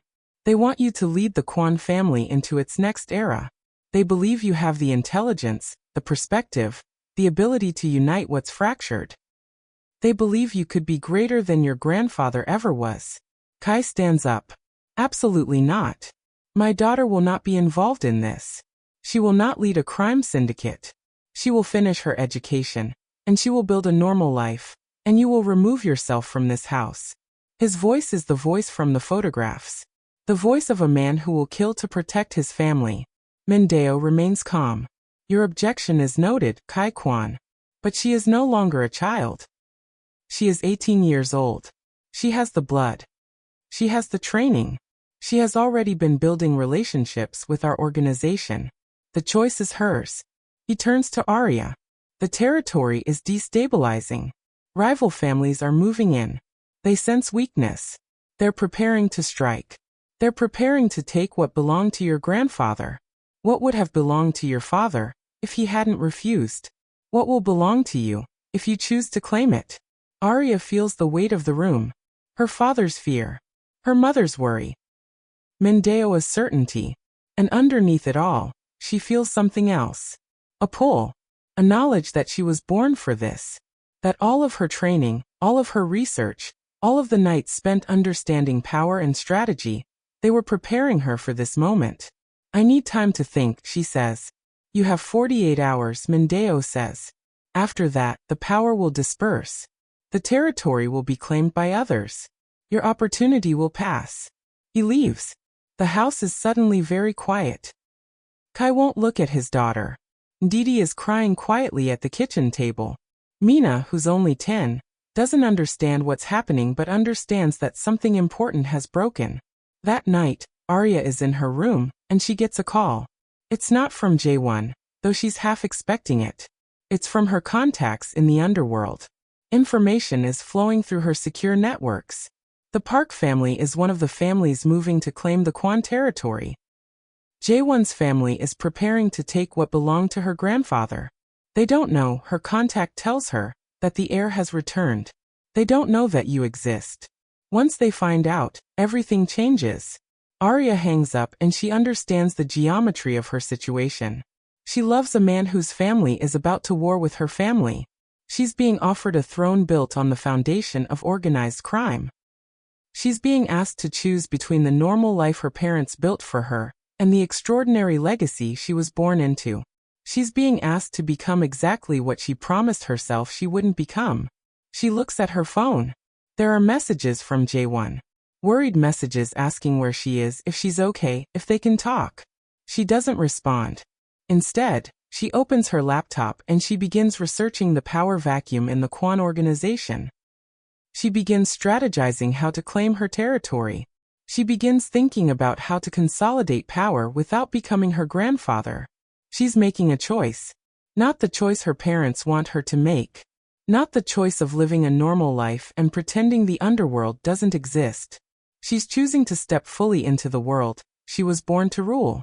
But she's choosing to do it on her terms, with a strategy that doesn't involve violence unless absolutely necessary. With the knowledge that power can be used to protect, not just to dominate. She's choosing to be something her grandfather could never be. A leader who understands that the strongest power is the power to choose love without losing strength. By morning, she's made her decision. She goes downstairs and she tells her parents, "I'm going to claim the territory." Kai doesn't respond. He simply stands up and leaves the room. The gesture, the abandonment, is worse than any words could be. Didi reaches for her daughter's hand. "If you do this, you can't come back from it. This isn't a phase. This isn't something you can undo." "I know." "And Jaewon? What about him?" "I don't know," Arya says honestly. "I don't know if he's my greatest love or my greatest enemy. I don't know if we can survive this. But I know I have to try. Because if I don't claim this power now, other people will. And they won't be kind. They won't be thoughtful. They'll use it to hurt people. Maybe I'm naive. Maybe I'm about to make the biggest mistake of my life. But I have to try." Didi pulls her daughter into an embrace. "Your father loved me enough to walk away from everything," she whispers. "He thought that was the only way to choose love. He didn't know that you could choose love while also claiming your power. I'm proud of you. Even if it breaks my heart. I'm proud of you." Over the next week, Arya begins the process of consolidating power. She meets with the old guard. She meets with Mendeo. She begins issuing directives about how the Quan family will operate going forward. She's intelligent about it. She doesn't challenge existing structures immediately. She builds alliances. She makes deals. She understands that power is not about being the loudest voice in the room. It's about being the person everyone else has to listen to. She's 18 years old and she's building an empire. And then Jaewon comes. He arrives at her family's home, and Kai nearly kills him on the doorstep. But Arya steps between them. "I need to talk to him." In the garden, away from the house, away from her parents' judgment. "Why didn't you tell me?" Jaewon asks. "Why didn't you tell me who you are?" "Because I was in love. Because I wanted to believe that we were just two people falling in love, not two people from rival families destined to war. My father's moving against your territory. He's gathering forces. I tried to stop him. I tried to convince him to negotiate instead, but he won't listen." "I know," Arya says. "I have people watching his movements." Jaewon looks at her and sees what she's become. Not a girl he fell in love with at the university library, but a woman claiming her power. "I love you," he says. "That part is real. That part is the only real thing in a world of strategies and games." "I know. Will that be enough? Can love survive this?" "I don't know," Arya says. "But I'm going to try. And I'm hoping you'll try too. I'm hoping that instead of your family warring with my family, we can find a different path." "What are you suggesting?" "I'm suggesting that my family and your family stop destroying each other. I'm suggesting that we work together. I'm suggesting that there's a way to use power without using violence." His father will never agree to that. Then convince him. Jae-won takes her hand. If I do this, if I help you instead of my father, I lose my family. I know. And you're asking me to make that choice? I'm asking you to choose love. The way my father chose my mother. The way my mother chose my father. I'm asking you to believe that love is strong enough to survive anything. Jae-won pulls her close. I'll do it. I'll convince my father to negotiate. I'll tell him that there's a better way. And if he won't listen, then yes. I'll walk away from my family for you. Just like my father walked away from his. In the distance, Kai watches his daughter with the son of his family's enemy. He watches her choose love while claiming her power. He understands, finally, what Ndidi was trying to tell him all along. That you don't have to choose between the two. That you can be strong and soft. You can be a leader and a lover. You can claim your power without losing your humanity. His daughter is becoming exactly what he never dared to believe was possible. She's becoming someone better than both of her parents. She's becoming the future. The boy from the rival family. The girl claiming her inheritance. Two families that tried to destroy each other. And two young people choosing to believe that love is stronger than legacy. The war that everyone expected to come might never happen. Instead, a different kind of power is rising. A power built on the foundation of love instead of fear. A power that understands that the strongest thing you can do is choose vulnerability with someone you trust completely. The question now is, will the world let them have it? Or will the underworld demand a price for such radical redemption? 6 months have passed since Arya claimed her inheritance. She's 18 years old, and she's leading an organization that most people twice her age would struggle to understand. She's doing it with a clarity and intelligence that makes her grandfather's ruthlessness look crude by comparison. The girl in the suit. That's what the underworld calls her. She wears them perfectly, tailored jackets that make her look older than she is, that make her look like someone who gives orders instead of takes them. She wears them into meetings with men 3 times her age, men who've spent decades building their power, and she walks out with them agreeing to her terms. She's not cruel like her grandfather was. But she's something more dangerous than cruelty. She's strategic. She's patient. She's a person who understands that power in the modern world isn't about fear, it's about necessity. She reaches out to the smaller families. The ones her grandfather crushed. The ones that were left vulnerable in the power vacuum after her father abandoned the empire. She offers them something no one else is offering. Protection and partnership. Not protection through violence, but protection through legitimacy.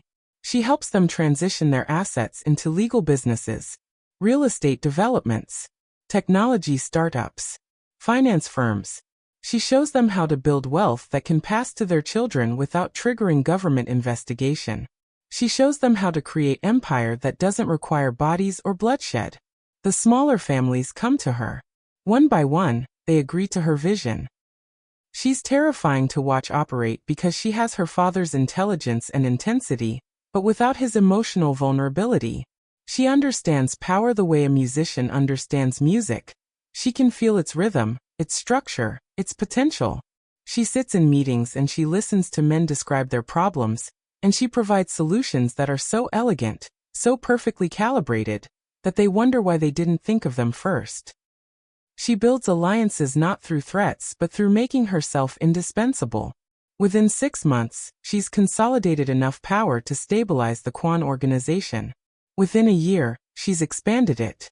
Within 18 months, she's transformed it into something completely new. The old way is fading.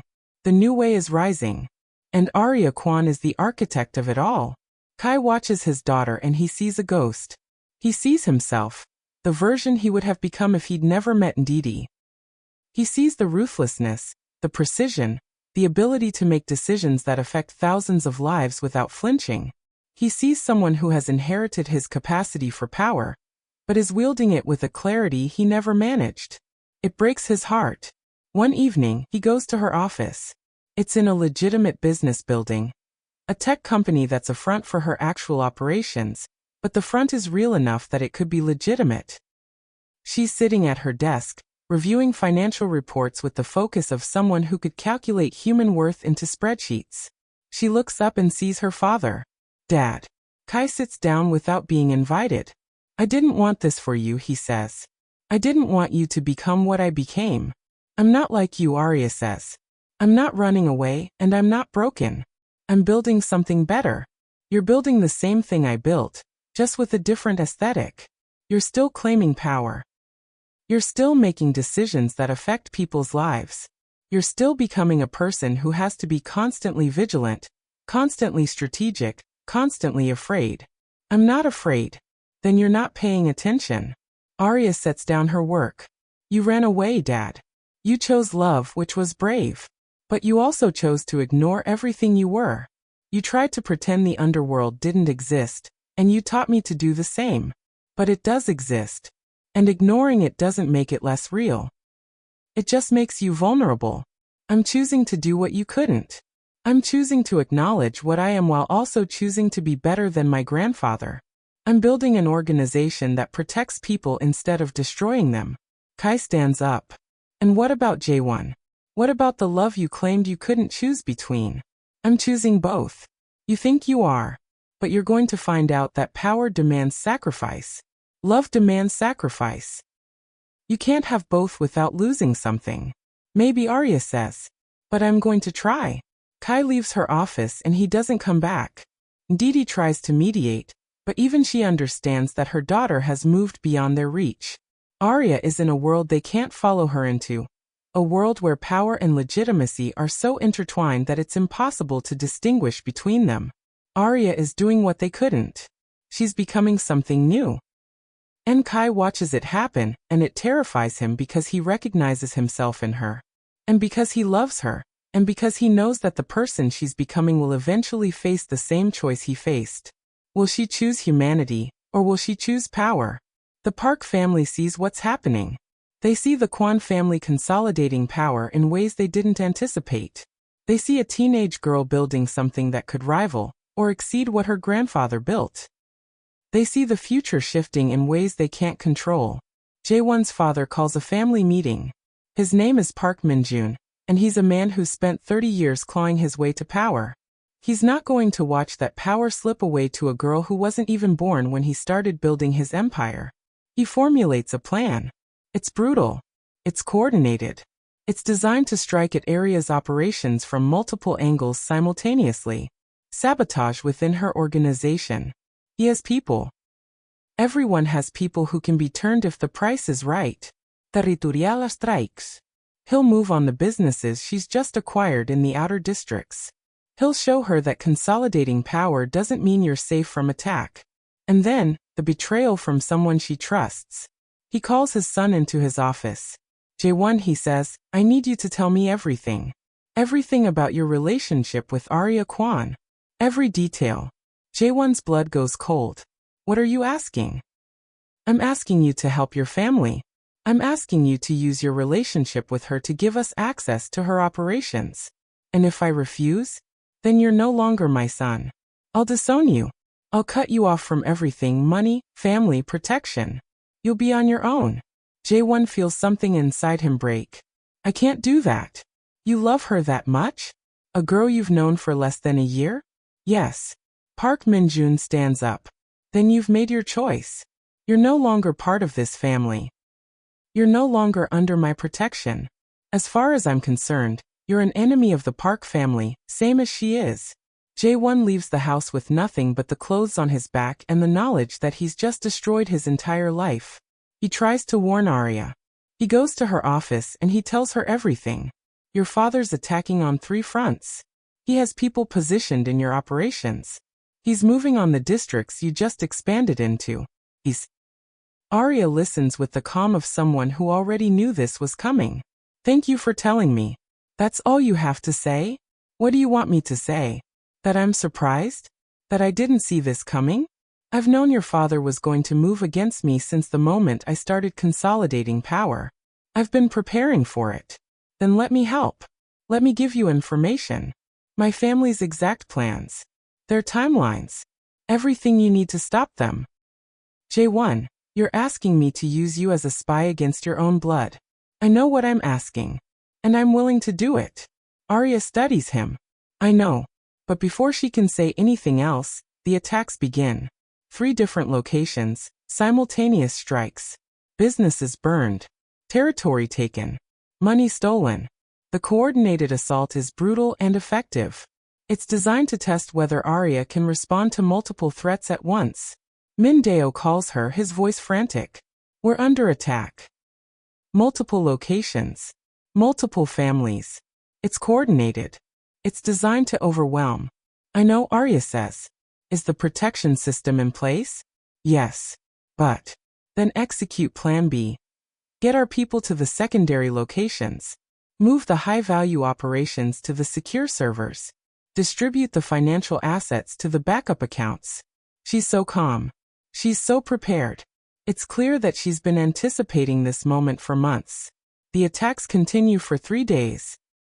The underworld watches as the Park family moves aggressively against the Kwan family. They wait to see if the teenage girl will crumble under pressure or rise to meet it. She rises. For every territory they take, she seats others strategically, funneling her enemies into positions where she can control them. For every business they burn, she's already moved the valuable assets. For every spy they've placed in her organization, she's already identified and flipped them. She's not fighting a defensive war. She's fighting a game of chess that she thought 7 moves ahead about. Kai watches the news reports. Ndidi reads the updates. And they understand that their daughter is in a war, and she's winning. They rush to her safe house, the location she's moved to during the attacks. When they arrive, they find her calmly reviewing operational reports with Mindeo and a dozen other operatives. She looks up and sees her parents. She's exactly what they feared she would become, and exactly what she needed to be to survive. The war lasts 3 weeks. By the end of it, the Park family hasn't been destroyed, but they've been comprehensively defeated. They've lost territory, money, and the belief that they can compete with Arya's strategic intelligence. More importantly, they've lost their son. Jaewon appears at Arya's safe house in the middle of the night. He's exhausted. He's been working with Arya's operations for 3 weeks, providing intelligence, helping her anticipate his father's moves. He's betrayed his blood, and there's no way back from it. Arya is waiting for him in the war room. She's surrounded by maps and financial data, and the physical evidence of her victory. She looks at Jaewon, and she sees a man who chose her over everything. It's exactly what her parents did for each other. It's the choice that changes trajectories. The choice that makes redemption possible. You destroyed your family for me. Not for you, Jaewon says. For us. Because I believe in what we could build together more than I believe in what my father built alone. But your family is going to survive. They'll rebuild. They'll be weaker, but they won't be destroyed. That's more mercy than they deserved. He sits down next to her. I need you to understand something. I'm not a good man. I was trained to be ruthless. My family raised me to see people as assets or liabilities. I spent months spying on you because it was my job. I fell in love with you almost by accident. But everything else about me is calculated. I know. And you still want this? You still want me? I want someone who understands power the way I do. I want someone who can rule beside me without trying to control me. I want someone who chose love when it cost him everything. Jaewon takes her hand. I want the same thing. Arya makes a decision in that moment. A decision that will reshape the underworld entirely. Call your father, she says. Tell him I want to negotiate. The meeting happens in neutral territory. An abandoned warehouse that neither family controls. Arya comes with Mindeo and a handful of trusted operatives. Jaewon's father comes with his remaining lieutenants.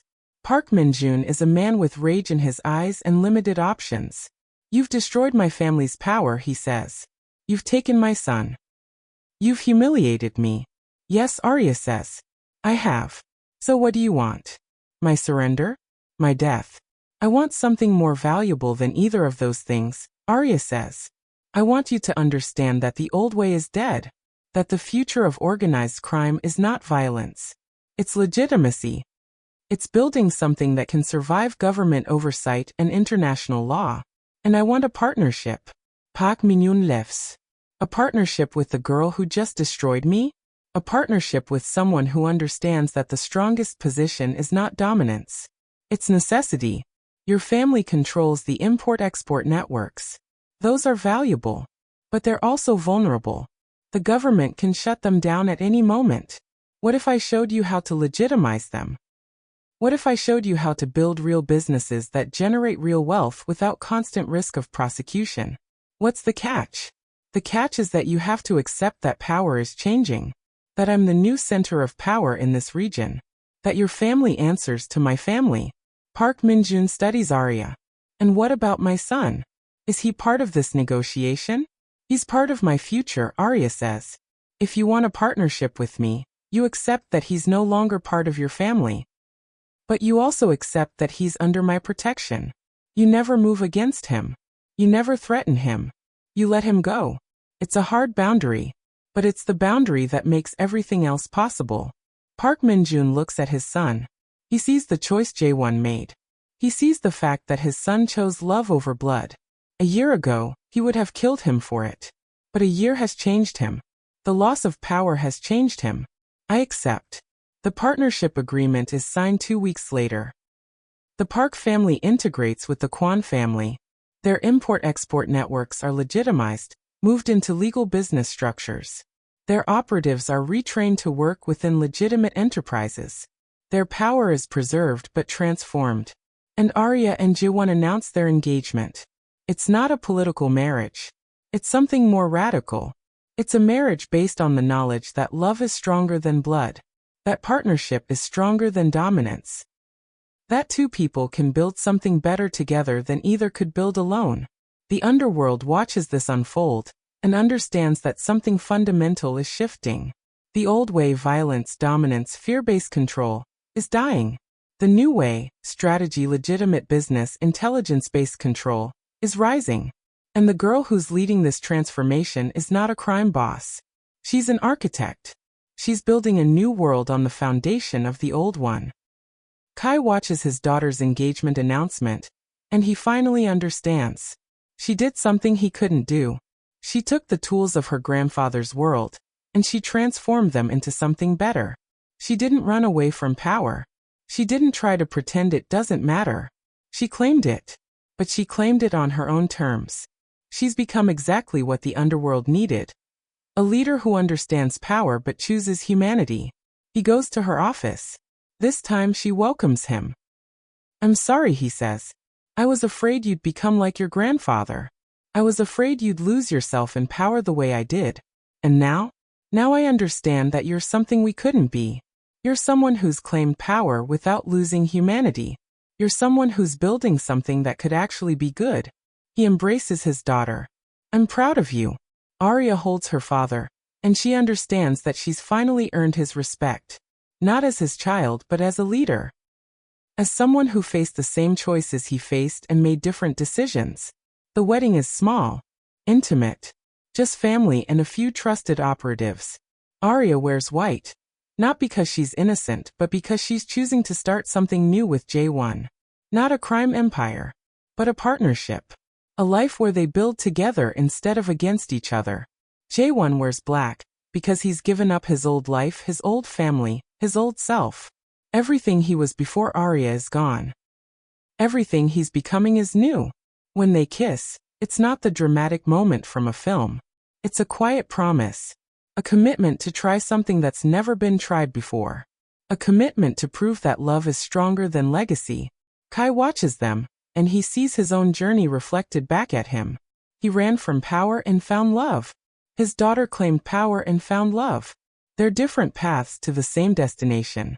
The underworld changes after that. New rules emerge. Organizations that want to survive begin transitioning into legitimacy. Violence decreases. Strategic intelligence increases. The profit margins actually improve because operating legally means operating efficiently. Arya doesn't erase the old world, but she transforms it. She takes the ruthlessness, the intelligence, the strategic precision of organized crime, and she channels it into legitimate enterprises. She becomes more powerful than her grandfather ever was. But she wields that power differently, with compassion, with intelligence, with the knowledge that strength is not the absence of humanity, it's the choice to maintain humanity while wielding strength. 2 years into her leadership, the Kwan family is worth more than it ever was. The Park family has recovered and stabilized. The smaller families that allied with Arya are thriving. And Arya discovers she's pregnant. She tells Jae-won first. They're in their office, and she hands him a test and his face transforms. We're creating a new generation, she says. A generation born into a world we're building instead of a world we inherited. He holds her and he understands that their love wasn't just personal. It was radical. It was revolutionary. It changed the trajectory of an entire organization. Their child will inherit a legacy of power. But that power will be built on a foundation of love instead of fear. That power will know how to hold strength without losing humanity. That power will be exactly what the world needs. 5 years after Arya claimed her inheritance, she stands at the window of a legitimate tech company, the public face of her empire. Below her, Seoul spreads like a circuit board. The city she's inherited. The city she's reshaping. Jae-won finds her there.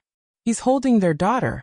She's 2 years old, with her father's eyes and her mother's intensity. We did it, he says. We actually did it. We changed the rules. We proved that love is stronger than legacy. Arya takes their daughter into her arms. Our daughter won't have to choose between power and love. She'll be born into a world where they're already integrated. Where being strong means choosing compassion. Where being a leader means being human. She's giving her child something that neither she nor her parents had. The knowledge that you don't have to sacrifice one for the other. In the distance, Kai and Didi arrive for dinner. Their grandchildren are with them. Mina is grown now, working in her sister's organization. The family that once tried to escape the underworld is now reshaping it from the inside. They're not heroes. They're not perfect. But they're people who chose love when it cost them everything. And that choice changed the world they inhabited. The cycle doesn't break. It evolves. It transforms. It becomes something beautiful. The girl who found a photograph. The girl who asked dangerous questions. The girl who claimed her inheritance. The girl who transformed an empire. Arya Kwan proved something that the underworld thought was impossible. That power and humanity don't have to be mutually exclusive. Her grandfather built an empire through fear. Her father tried to escape that empire. She claimed that empire and transformed it. And in doing so, she became exactly what the world needed. A leader who understood power intimately enough to reshape it. The story doesn't end here. It continues with her daughter. It continues with the new world she's building. It continues with the knowledge that love, when it's strong enough, can change everything. Even the underworld. Especially the underworld. 5 years have passed since Arya and Jae-won united their families. The conglomerate they've built is extraordinary. On the surface, it's a holding company worth billions. Real estate development, technology innovation, finance management. Everything appears legitimate, because everything is legitimate. Beneath the surface, it's something more complex. It's an organization that has successfully integrated the tools of organized crime into the framework of legitimate business. It's an empire that operates with the efficiency and intelligence of the underworld, but under the legal protection of corporate structure. The old guard didn't understand how to make this transition. They saw legitimacy as weakness. Arya understood it as evolution. She's created something that survives not through fear or violence, but through being absolutely necessary to everyone around her. The corporations that work with her company thrive. The governments that benefit from her tax payments and job creation protect her. The people who work for her are given opportunities they could never find elsewhere. She's built an empire that's not built on destruction. Kai watches this and he finally understands what his daughter was trying to tell him all along. He watches her sit in boardrooms with CEOs and government ministers, and he realizes that she's more powerful than he ever was. Because she rules through respect instead of fear. Because people choose to work with her instead of being forced to. Didi watches their daughter, and she sees the version of herself she might have become if she'd been born to power instead of trapped by it. She sees intelligence and grace, and the understanding that strength doesn't require cruelty. One afternoon, Arya visits the cemetery. Her grandfather's grave has become a landmark in its own way. The chairman was given a funeral that would have made him proud. Thousands of people attending, all of them understanding that an era had ended. He died still believing that power was absolute. He died never knowing that his granddaughter would take his tools and transform them into something better. She stands at his grave with flowers in her hands. She doesn't set them down. She just stands there, holding them, and talks to the man who shaped her father and tried to shape her. You wanted me to be strong, she says. I am. But I'm strong in ways you never imagined. I didn't need to be cruel to be powerful. I didn't need to be ruthless to command respect. I found a different way. She pauses, looking at his name carved in stone. You built an empire through fear. My father tried to escape that empire. I claimed it and transformed it. And in doing that, I proved that you were wrong. That power doesn't have to destroy people. That legacy doesn't have to be inherited as a curse. She sets the flowers down. I'm having a daughter. She'll inherit my name. She'll inherit my power. But she'll inherit it in a world where being strong means being compassionate. Where being a leader means being human. You never got to have that. I'm glad. Because it means I get to give my daughter something you could never give my father. The knowledge that she doesn't have to choose between love and power. Arya walks away from her grandfather's grave, and she doesn't look back. That night, she tells J1. I can feel her, she says. Our daughter. She's real. She's coming. He holds his wife and he understands that they're creating a new chapter. Not a story of redemption through escape. Not a story of redemption through acceptance. But a story of redemption through transformation. Their daughter will be born into a world they're actively reshaping. That's something none of their parents had the luxury of doing. But not everything has been resolved. The old guard. The people who remember the chairman's rule, who believe in the old way, who see Arya's legitimization as betrayal, they're still out there. And they're tired of waiting. They've been watching her for 5 years. They've been planning. They've been gathering resources. And they decide that the time has come to strike. They kidnap J1. It happens in broad daylight. A coordinated operation with precision that suggests military training. He's in his office at the conglomerate, and then he's gone. A message is left for Arya. We have him. Return to the old ways or he dies. The message includes proof of life. A video of J1, unharmed but clearly imprisoned. A message from him. Do what they ask. Don't risk yourself for me. Arya receives the video and she makes a choice in that moment. A choice that will define everything about her leadership. She doesn't negotiate. She doesn't call the police. She doesn't run. Instead, she analyzes. She looks at the video and she sees details most people would miss. The wall behind J1 has a specific pattern of water damage. The light coming through the window in the background has a specific quality that suggests geographic location. The guard holding the camera has a specific accent that narrows down his origin. She's inherited her father's intelligence. But she's also inherited her mother's courage and her grandfather's ruthlessness. Just directed toward different purposes. She identifies the location within hours. It's an old warehouse, territory that belonged to her grandfather's organization decades ago. The old guard is holding him there as a symbolic choice. A place where he used to rule through violence. A place where they want to remind Arya of where true power lives. But Arya doesn't attack the warehouse. That's what they expect. That's what they're prepared for. Instead, she attacks their legitimacy. Using resources and intelligence she's accumulated over 5 years, she begins systematically exposing the old guard's operations. She leaks information about their money laundering to financial regulatory agencies. She provides evidence of their human trafficking to law enforcement. She releases documents about their involvement in pharmaceutical smuggling to the media. Within 48 hours, every member of the old guard is under government investigation. Within a week, they're all in custody. It's not violent. It's not dramatic. It's just efficient. She dismantles them using the exact tools of legitimate society that they were trying to force her to abandon. She proves that the new way is stronger than the old way. That intelligence and strategy beat violence. that legal mechanisms are more powerful than guns. Jae-won is released unharmed. When he comes back to her, he's shaken but he understands. His wife didn't fight for him with violence. She fought with the power of information and the power of legitimate institutions. She fought the way the future fights. She fought the way leaders fight when they understand that true power is not about who can do the most damage, but about who understands the system well enough to make the system work for them.